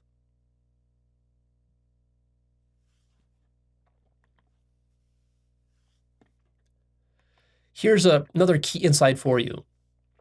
Thinking, modeling, and conceptualizing, all the stuff we're doing right now together, cannot substitute for states of consciousness. So even though I'm telling you all this interesting stuff, and you might even agree with all of it, it doesn't matter because your state of consciousness actually probably hasn't changed since the beginning of this episode. And the things that I'm talking about will only make sense from very high certain states of consciousness. And since your state of consciousness hasn't changed, you don't understand what I'm talking about. Even if you tell yourself that you do, you actually don't. And you will not understand that you actually don't until you access these higher, different states of consciousness, which is why we're talking about this. All thinking and logic takes place from within the frame of the state of consciousness that you're in right now. That means what you're able to think and understand and communicate to yourself and to others, everything you're able to model, all of science, all concepts, all explanations, every single book that has ever been written, it can only make sense within a certain frame of consciousness, and it's all relative to a certain frame of consciousness, state of consciousness, which creates this frame.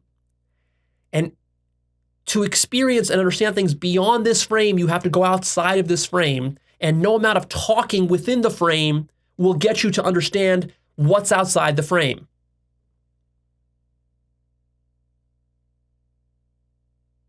This is crucial, crucial, crucial, crucial.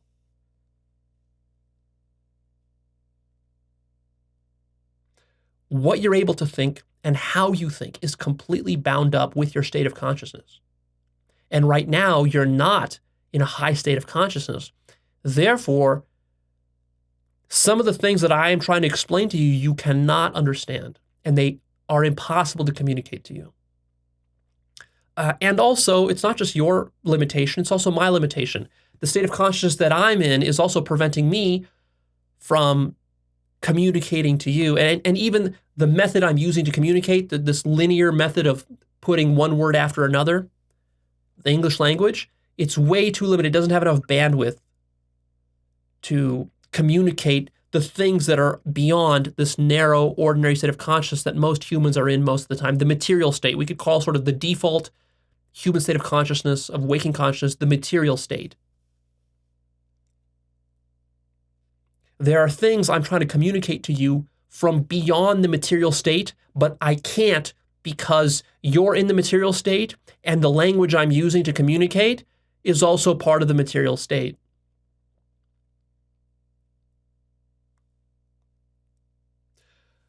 But what's really interesting is that a lot of spiritual teachers frame thinking as an obstacle to spirituality and to awakening, and they teach you to shut down your mind and to stop thinking. But that's not technically correct. And it took me a long time to figure this out, but I finally did, is that actually thinking comes in various kinds of degrees, and your thinking expands and becomes what I call hyper-thinking. Thinking can acquire extra dimensions to it that it simply cannot have within the material frame. And so as you expand your state of consciousness and your frame expands, your thinking can expand. It can turn into what I would call hyper-thinking. And now all of a sudden you can reason and think in, I would call hyperdimensional ways. And you can literally think things that are impossible to think in your current state of consciousness. And that hyper-thinking is a new dimension of intelligence that most of mankind doesn't know exists.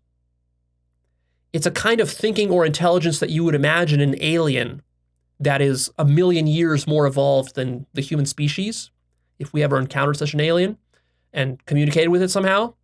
It's the kind of intelligence that that alien might have. Like if that alien had a brain that was 100 times larger than ours,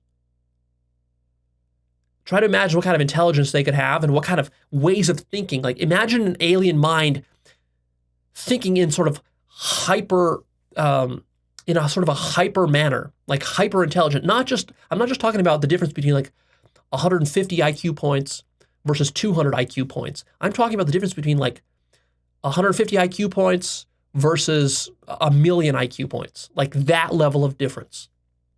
So imagine what a 1 million IQ mind could think.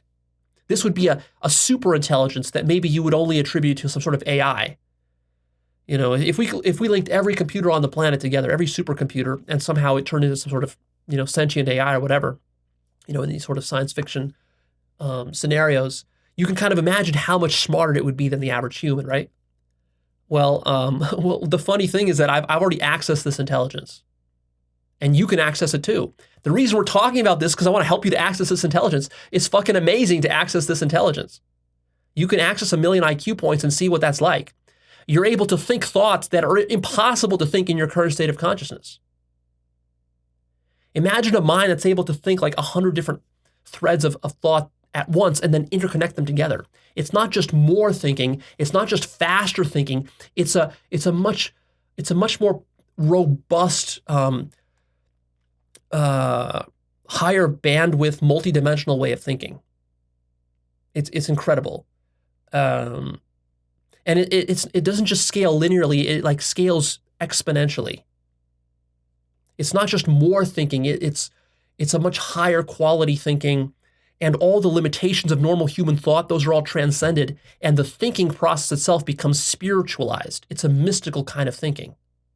It's rationality, but it goes beyond rationality. It includes rationality, it includes logic, but it becomes a sort of a hyper logic, plus it combines with visions, with mysticism. It all kind of combines together with a hyper intuitive understanding and just this profound intelligence.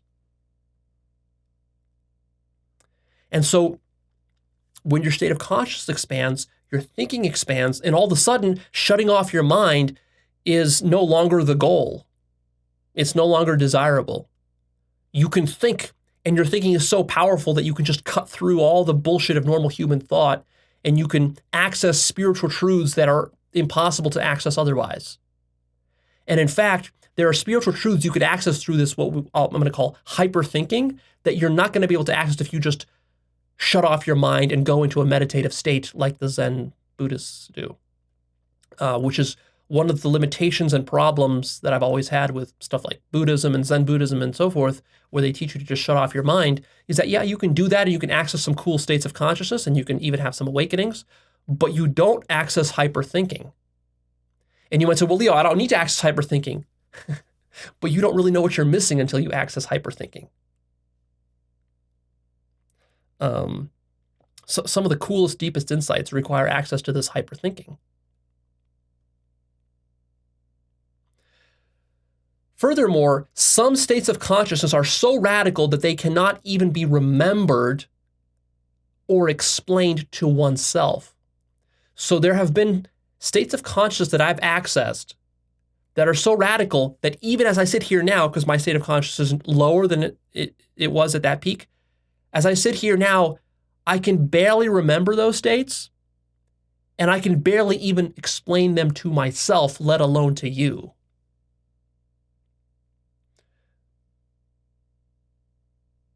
And that's astounding because it just shows you how crucial your state of consciousness is.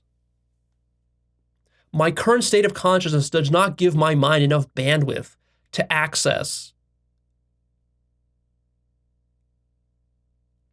the deepest and most profound insights and thoughts that I've had.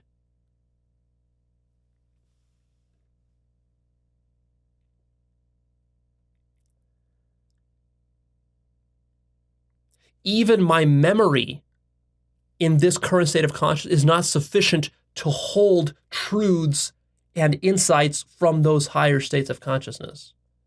My current state of consciousness does not allow enough bandwidth and memory for that. And it does not allow enough processing power and verbal communication power to even explain those states to myself. But I have, you might ask, well, then Leah, how do you know about it? Well, I have some very vague, fuzzy recollections of those insights and truths and states, but it's like very, very diminished. So think about taking an HD 4K image and then compressing it down into like a 6 pixel by 6 pixel square that's black and white. That's how much you can do that. You can do that compression process, but think about how much you lose going from a 4K HD image to a 6 pixel by 6 pixel image. That's kind of like how it works. And it's almost to the point where this little image, I mean, it's better to have this little 6 pixel by 6 pixel image than nothing at all, but it's so degraded that like you can't really, it has like almost no comparison. So much has been lost that you can't even really use that image to navigate in this ordinary life. It's insufficient to navigate. It's insufficient to really transform you. So part of what we're dealing with sort of a lack of bandwidth problem by sort of accessing these higher states of consciousness and coming back down to our normal states of consciousness. There's not enough bandwidth really. And so ideally what you do with spiritual work is you got to open up that bandwidth. So here's the key and some more key insights. Right now you are in some kind of state of consciousness, whatever that is. Whatever state of consciousness you're in, that state completely determines the parameters of your experience, what you're able to think, what you're able to communicate, what you're able to understand, how you emote, how you feel, what you think is right and wrong, sane or insane, logical or irrational, possible and impossible. And you cannot imagine or think beyond the state of consciousness that you're in right now without expanding it. It can also contract further too. So it can contract a lot as well. And there exist radical new states of consciousness beyond your current state of consciousness, which you cannot even imagine. It's something totally new. And if you were to experience it, it would completely shock you. And you would think that it's impossible. But that's only because what you think is possible or impossible is defined by the frame of your current state of consciousness, which is not very high, by the way. You cannot avoid being in some state of consciousness.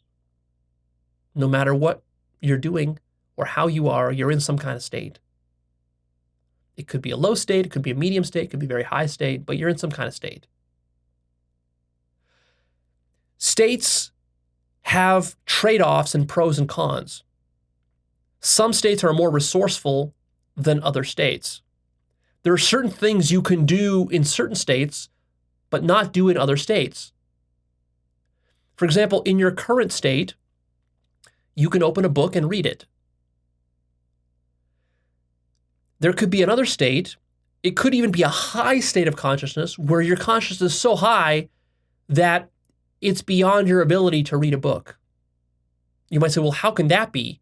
If it's so high, shouldn't I be able to do all the stuff I used to do? No, there's actually trade-offs.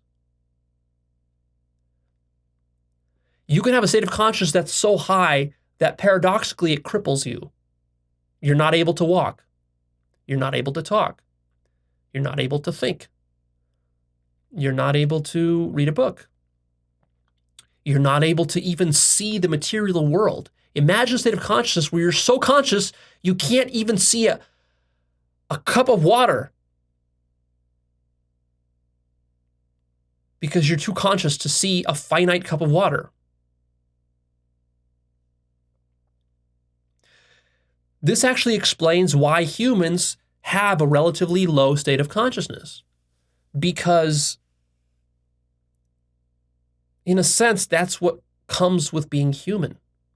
To be human, to perceive as a human, to experience the world in a human way, to have a family, to have children that you care about, and to go to work and do all this sort of human stuff that we like to do, to have sex, to be interested in that kind of stuff, to be interested in money, to care about pain and suffering, to want to avoid it, to even care about living.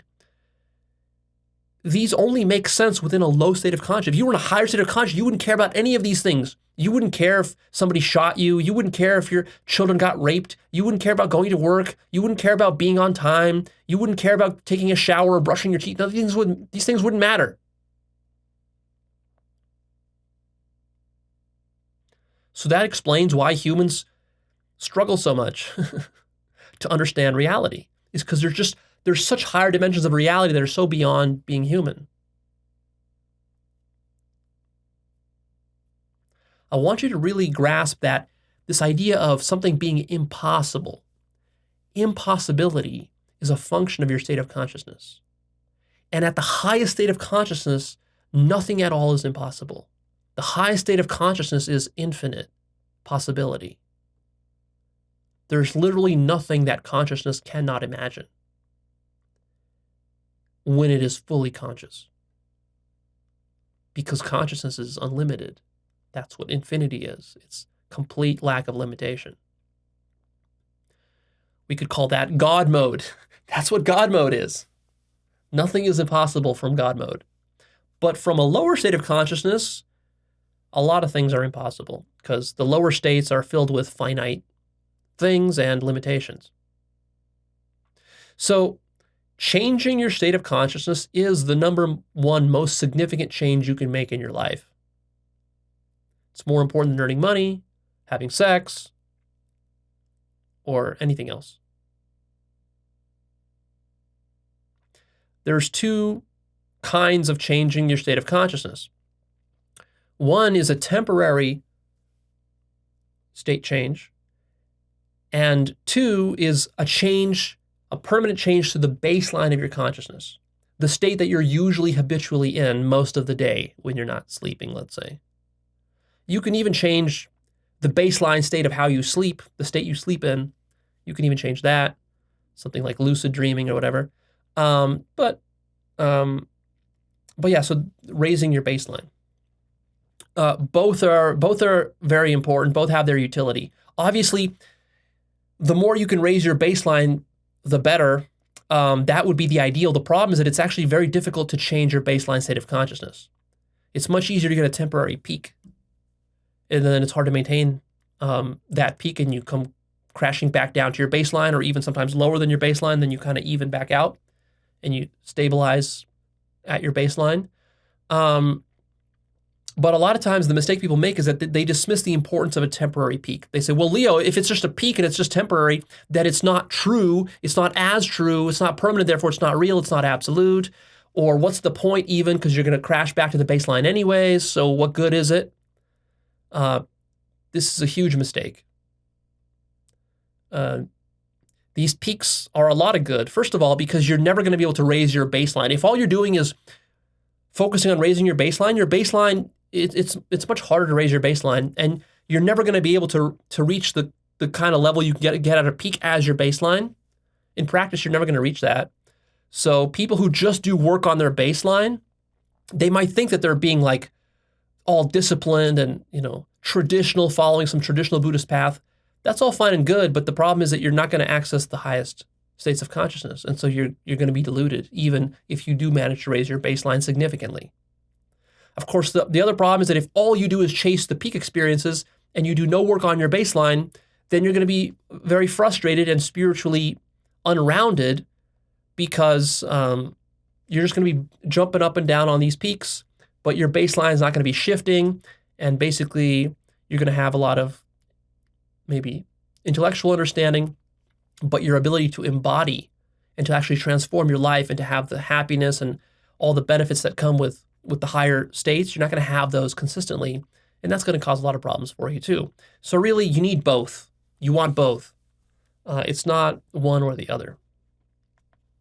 And there's different techniques for accessing or training up one or the other. So science, rationality, skepticism, thinking, physicality, these only happen within certain states of consciousness. Birth only exists within certain states of consciousness. Death only exists within certain states of consciousness. Science doesn't understand this, and science doesn't understand that science itself is a state of consciousness. All science is relative to this low state of consciousness that most of us are in most of the time.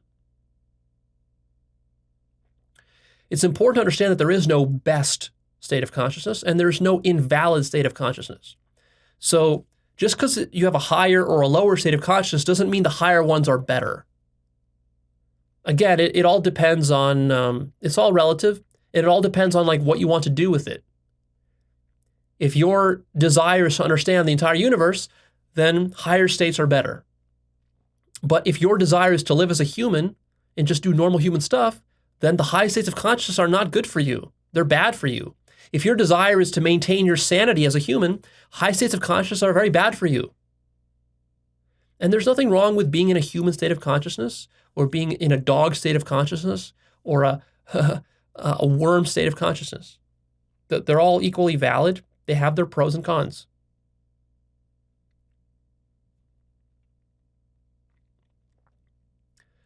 Spirituality basically boils down to changing your state of consciousness. Without changing your state of consciousness, spirituality doesn't make any sense. And it devolves into something stupid like organized religion. Most people have never experienced a high mystical state of consciousness, which was why there's so much confusion about religion and also about the nature of reality.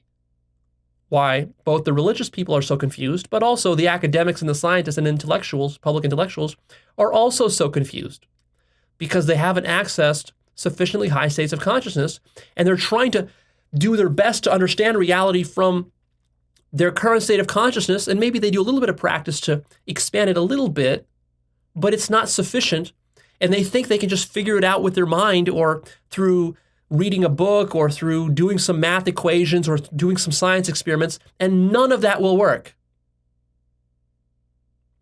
That's why I'm so stressing in this episode states of consciousness. I really want to communicate to you how important this is. This is the master key that unlocks everything. And if you don't use this master key, nothing else you do will compensate for that. You can't compensate for it by saying a bunch of Hail Marys and praying a lot and going to church a lot and doing good deeds and being nice to your kids and donating to charity and doing chanting, mantra, meditate. Like, none of that matters. None of that will compensate. Being the perfect Buddhist will not compensate for your lack of consciousness. So all religious teachings and religious wisdom and truths come from higher states of consciousness. That's where they come from. And then they get written down and degraded and corrupted and passed around society and culture by people who have never accessed those states of consciousness. And therefore, these religious teachings do not make a lot of sense for ordinary people, because you're trying to interpret truths and wisdom and insights from very high states of consciousness, from super intelligence of like 1 million IQ points, and you're trying to understand that using your 100 IQ point capacities from this current state that you're in, and that's just, it's never going to work. There's way too much degradation. Way too much is lost in the narrow bandwidth. Way too much is lost in translation. And that's why you have people like Sam Harris, Jordan Peterson, other folks who like to talk about religious topics or spiritual topics or even non-duality or psychedelics or whatever they talk about, you know, in this domain, or science or rationality or logic or language or postmodernism, right? They talk about all these topics, but they're always just like, they're just going around in circles and very lost, very confused. And that, like, they do not have a clear enough consciousness because they haven't accessed those higher states. And yet they want to like make a whole career out of teaching these ideas and things to sort of to normies, to their audiences, and they're not able to do it. And no matter how much they do what they're currently doing, they're never going to make sense of it. Never. No matter how many scientific books they read, how many studies they run, how much neuroscience they do, none of it will ever be good enough. The only thing that will help them is to access those higher states. And of course, they have a lot of defense mechanisms to prevent them from accessing those higher states, because if they access those higher states, then many of the things they teach and their ideologies and their models and systems would all collapse. And also they would lose their minds in the process. So changing your baseline state of consciousness is very important. Accessing those higher peaks is also very important. And all of it takes a lot of work. It's all scary, it's all difficult, and it's dangerous. It's also dangerous. And therefore, almost nobody does it. And that's why society is in this state of ignorance. That's why we're living in the dark ages. There are some people who do this, but they're pretty rare. There's many different degrees of higher consciousness that could be accessed, but few people access the highest states. And even fewer people embody all those states. It's one thing to access, another thing to embody it. And so just, we're living in the dark ages. Changing your state of consciousness can be scary, threatening, and dangerous. It pulls the rug out from under you. It dematerializes reality. It can feel like insanity. And it can also be very isolating and lonely because it feels like nobody understands you. The higher stages you access, or the higher states that you access, the more you understand, the more intelligence you access, the more alone you feel because so few other people have accessed it that you have few people to connect with. And the things you realize, you have like nobody else to help you to validate those. You have nobody else to bounce those ideas off of. And at the very highest levels, there literally ceases to be an other whom you could communicate or validate these ideas or truths or insights to or against.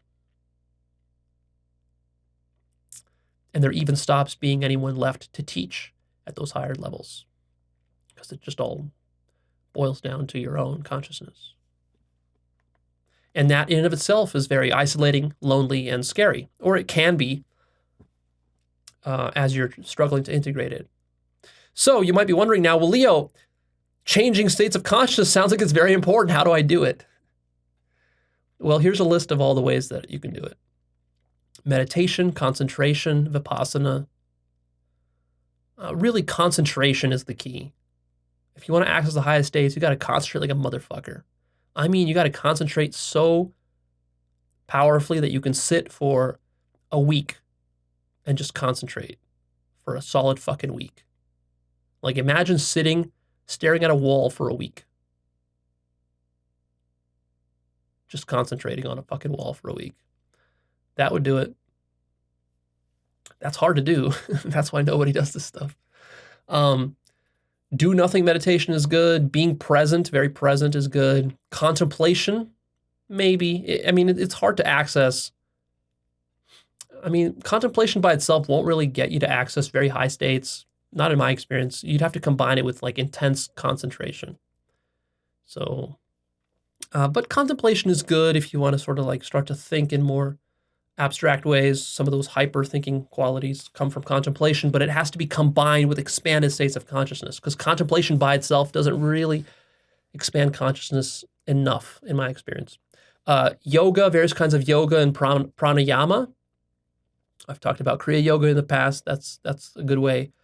Chanting and mantras, even though I kind of made fun of that. If you do it very seriously, serious chanting, serious mantras as a meditative practice, really as a concentration practice, that can do it like Tibetan style chanting and mantras or Hindu style. Deep breathing, shamanic breathing. I have an episode on shamanic breathing. Check that out. That can do it. Psychedelics, herbs, and drugs. That's really the most powerful way that I've discovered.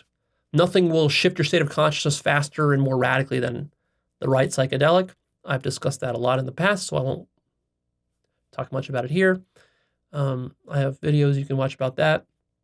Visualization can also be very powerful, but visualization has to also be done with intense concentration, and it's about the intensity of it. The intensity and just the sheer quantity of it, right? Like, if you're going to be doing some yoga or some chanting or some mantras or some visualizations or whatever, like it's not enough to just do it for an hour a day. That's not going to do it. That's not going to shift your state enough. Like you got to be doing it for like a fucking week straight, for a month straight. That will shift your state significantly. Prayer also can work in this way. If you're doing serious prayer, it's basically a combination of like visualization, concentration practice, and sort of like a mantra. It's like all of those combined together. And if you do that for weeks, for months, for years, that could work to expand your state. Shaktipat, if you've heard of that, that could work. Dark room retreats, I've heard could work. I haven't tried all these methods. There's just so many methods to try, but these are the ones that people report work for them. And of course, you also have to understand that this list, some of these are going to work for some people and not for other people. So I'm not saying that all these will work for you or that all these will work for me. Some of them just, it depends on your personality type, your brain, your level of consciousness, the state you're already in. Like there's a lot of variation, your genetics, all that determines how well these techniques will work for you. Also, how much you like the techniques. Because if you don't like a technique, you're not going to be able to do it with sufficient intensity and duration to make it work. So, right, you have to find what works for you. So dark room retreats, astral projection, various kinds of work you can do within sleeping and dreaming, like lucid dreaming type stuff. Vision quests traditionally have been used for this. Extreme suffering, danger, and pain. This can shift your state of consciousness. Being out in nature can raise your state of consciousness. Various kinds of radical experiences, travel, adventure. You know, if you jump out of an airplane, I've actually done this. You can jump out of an airplane, and that will certainly change your state of consciousness. It'll make you a lot more present. Now, will that actually transform your baseline forever? No, probably not.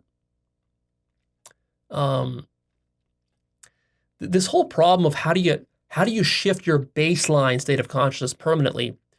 This is still a open question for me that I'm still researching and experimenting with and trying stuff out. Honestly, it's quite challenging to do. It's a lot easier to access the peaks than it is to raise your baseline. I've done a lot of work accessing the peaks at this point in my life, and then I'm going to do a lot more work in the future to raise my baseline. That's still something on my to-do list that I'm working towards. So I'll share more of that in the future as I have more experiences and sort of more stuff to share there, more understanding of what it really takes to do that. Falling in love even, and experiencing deep forms of genuine love can raise your state of consciousness. So those are some of the ways.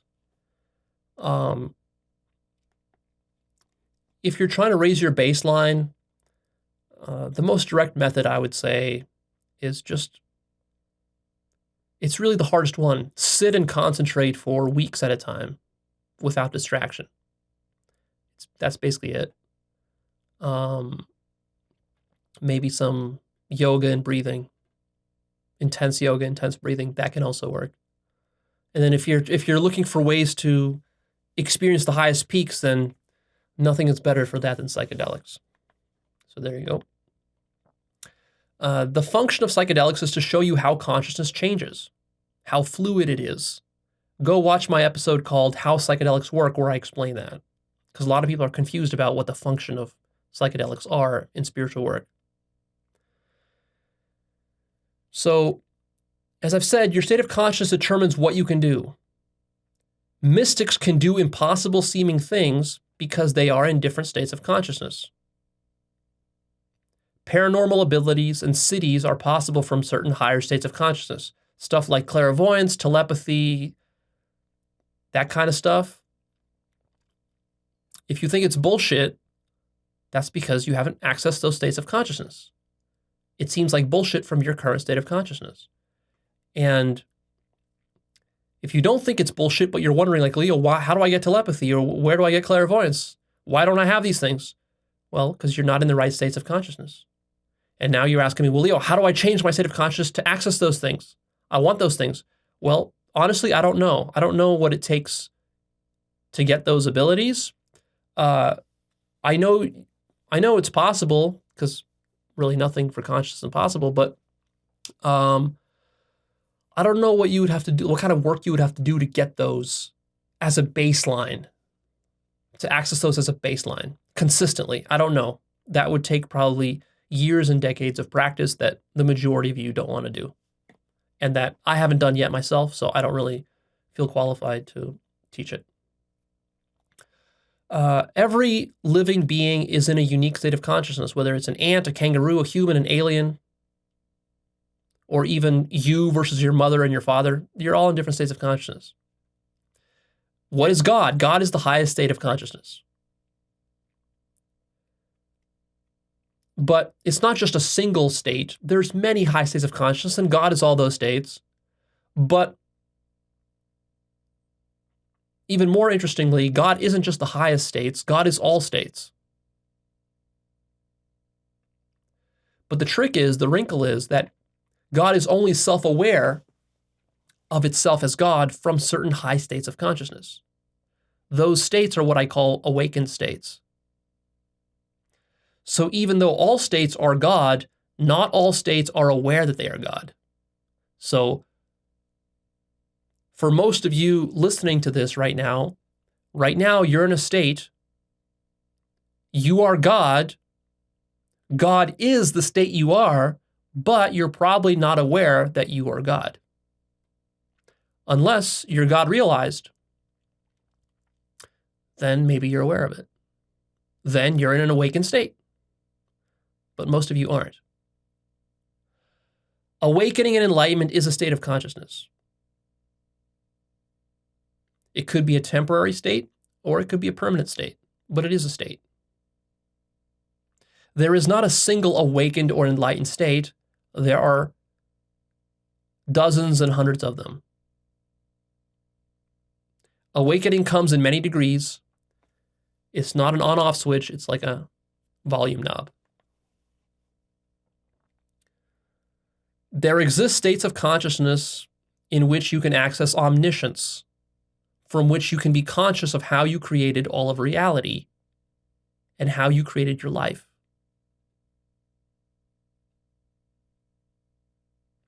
The point of this episode is to guide you towards that and to open your mind to that possibility and to explain to you why you don't have access to that right now. Now you understand why, because you're in the wrong state. Why do humans disagree with each other so much about reality?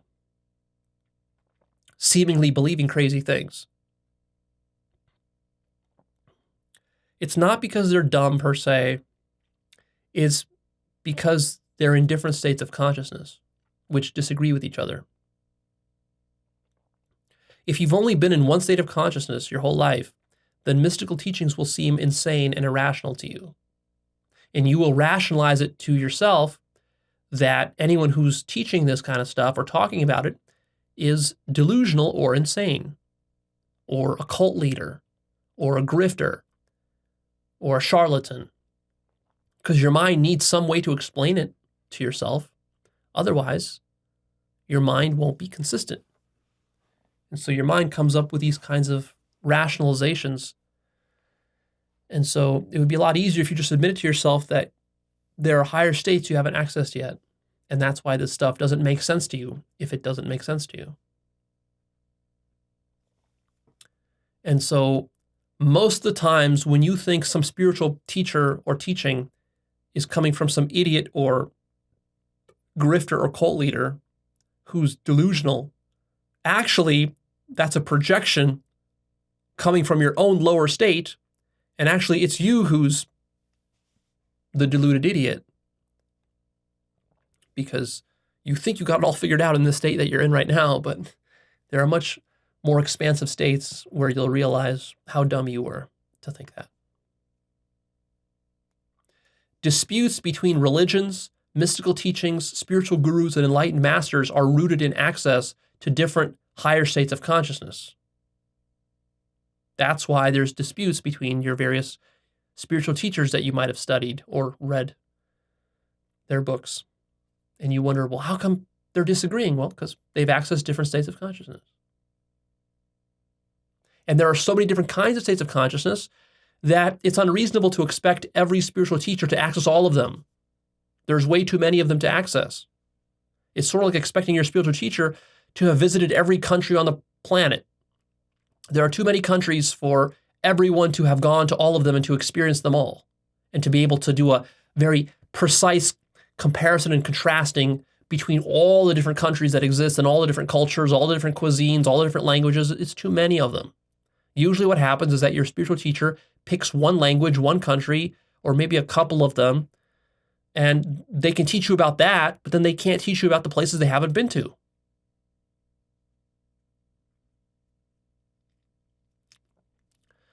As we're wrapping up here, you might wonder, well, but Leo, but you didn't tell us what consciousness is.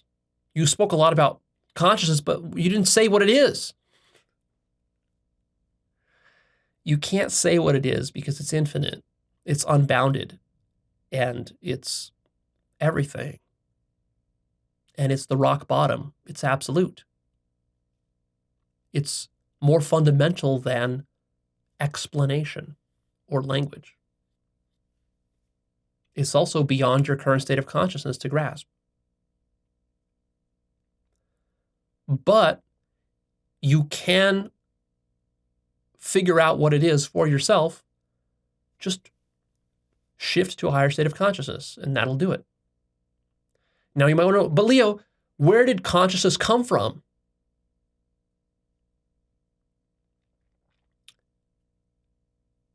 Where and coming from are figments of consciousness. So consciousness didn't come from anywhere because those are figments it invented, which means that consciousness has always existed. It's eternal. It's always been here. It didn't come from anywhere. It's infinite. It's been around forever. It's not bounded by time, since time is just another figment of consciousness. And then finally, you might get a little smart alecky and say, well, Leo, but then what about God? Isn't God also a figment of consciousness? If everything's a figment of consciousness, then surely God must be a figment of consciousness. Ha, I got you.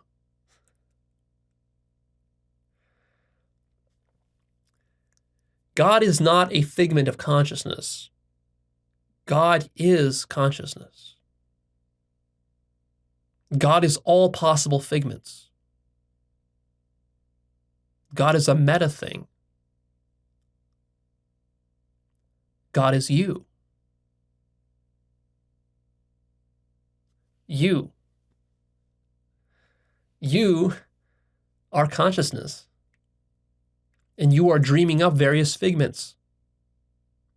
One of those figments that you're dreaming up is the biographical, biological human self that you imagine yourself to be right now, that was born and that's going to die. That's a figment of consciousness that you as God are imagining. So you can drop those figments, but then you'll just be God.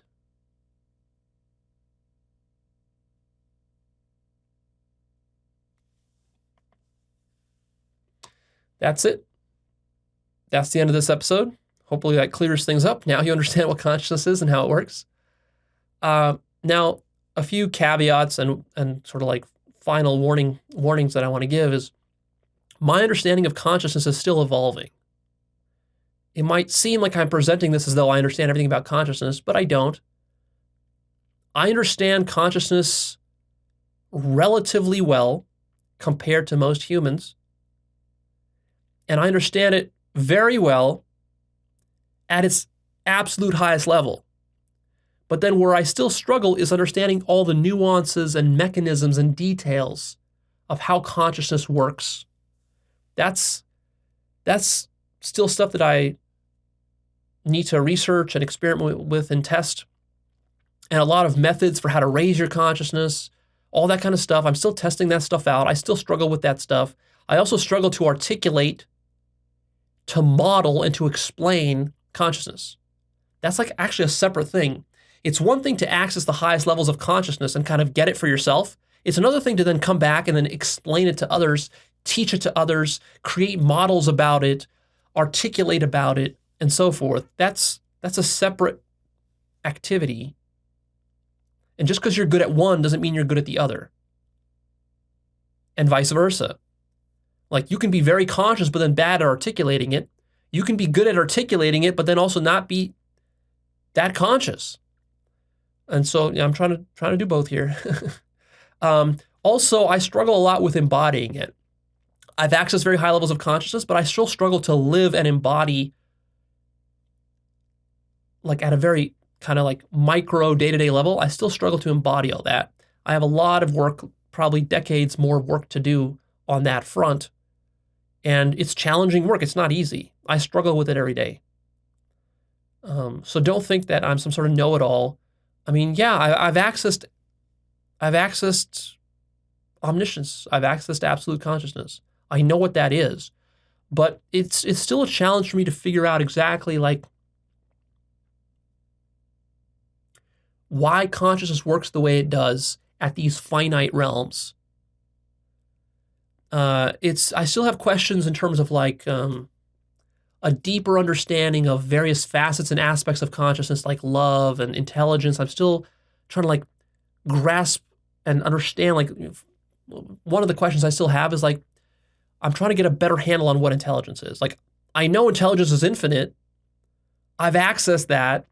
But then to actually articulate what intelligence is, that's a bitch. That's a real bitch. That's hard to do. So I spent a lot of time thinking about that, working on that. I understand that the highest level consciousness is absolute infinity. Like, I know that will never change. But then what does it actually mean, absolute infinity?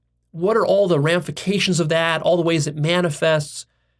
That I still struggle with, and I work on that every week. And I'll have more insights into that, I'm sure, in the years to come. So yeah, there's a lot to say about about consciousness. It's a very tricky beast, and it's very humbling. You would think that, you just awaken, you reach the highest level, and you understand everything. It's like, no.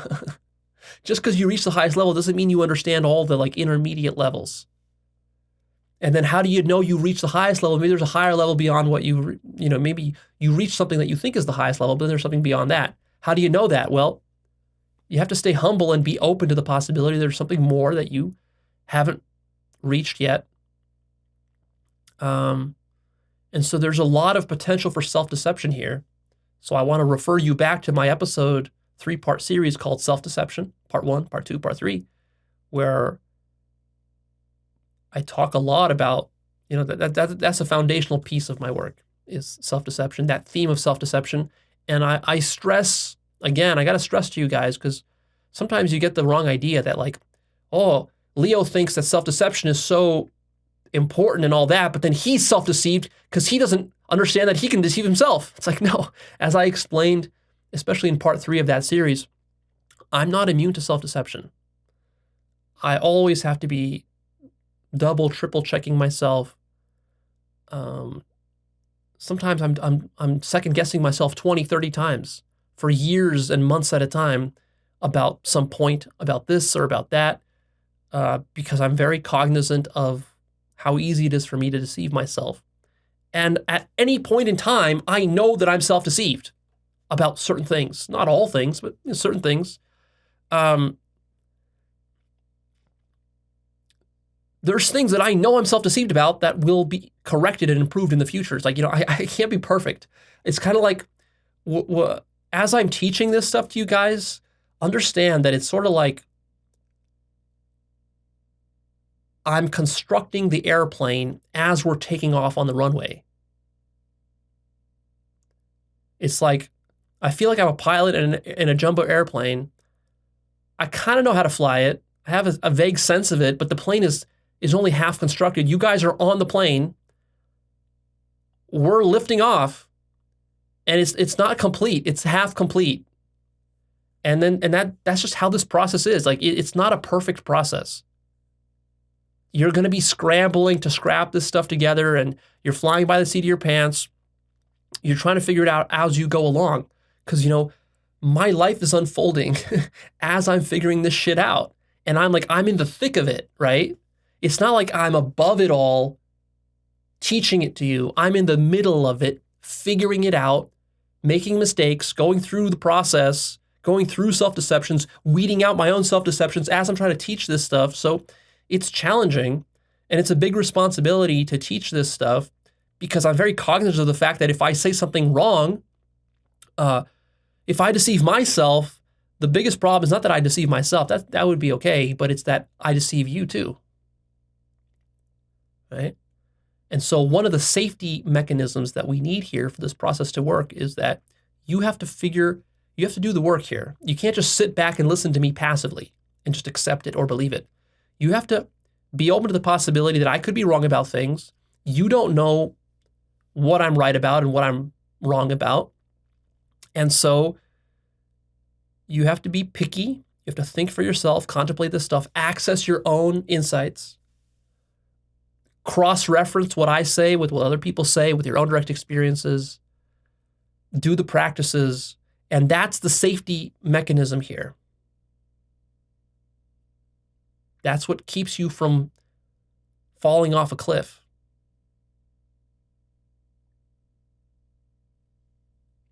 So make sure you take responsibility for that. I take responsibility for trying to teach you the most accurate things that I know. To not lie to you, to not deceive you, to not financially exploit you. I take responsibility for all those things. I'm not offloading that. I am responsible for that. Don't get me wrong. And if I make mistakes, I'm going to try to do corrections and so forth in the future if you stick around. Many people don't stick around, so they never hear the corrections. But I can only do the best that I can do, and I am stuck in a finite form to a certain degree. And so there's just going to be limitations to my own mind, to my own thinking, to my own ego, my own biases. These are all going to distort and corrupt my teachings. And I'm very cognizant. It's painful to me when I look back at my older teachings, how corrupted they are by my own selfishness, by my own pettiness, by my own human bullshit, by my own fantasies. And like, this isn't anything new. I've been conscious of this from the very beginning. But also it's like, what do you expect from me? Do you expect me to like be perfect and to not have any of those? That's also unrealistic, right? Anybody who's going to be teaching you is going to have their own biases and certain traumas and shadow stuff and weaknesses and vulnerabilities and things they're embarrassed. Like they're going to have all these things. So it's important that if you're learning from anyone, any professor, any teacher, spiritual or non-spiritual, you have to understand that they're all fallible.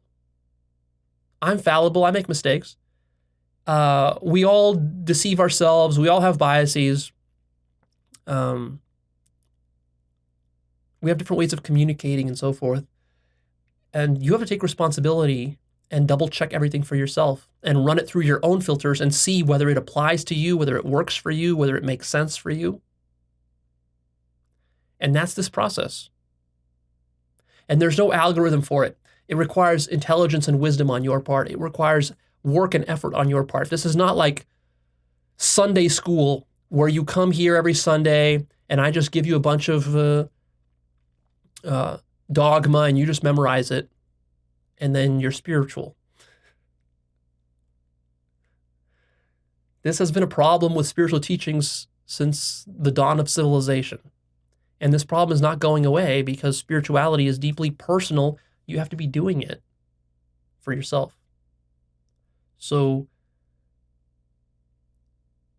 I've told you in the past, be the CEO of your life. Well, be the CSO of your life, Chief Spiritual Officer of your own life. You have to take responsibility for doing spirituality. This is one thing you cannot outsource to others. It's okay to learn from others. I've studied hundreds of spiritual teachers, read hundreds of spiritual books, gone to all sorts of retreats and workshops and this and that. But in the end, like, one of the things I'm trying to model for you is like, I take radical responsibility for my own spiritual work. I'm not looking for somebody else to give me the answer. I'm mostly struggling through it myself, trying to cobble together ideas from other people and figure it all out, test different methods and so forth. And it's a very messy, hairy process. It's difficult, but I don't know any other way it could possibly work. So I hope you're doing that for yourself as well.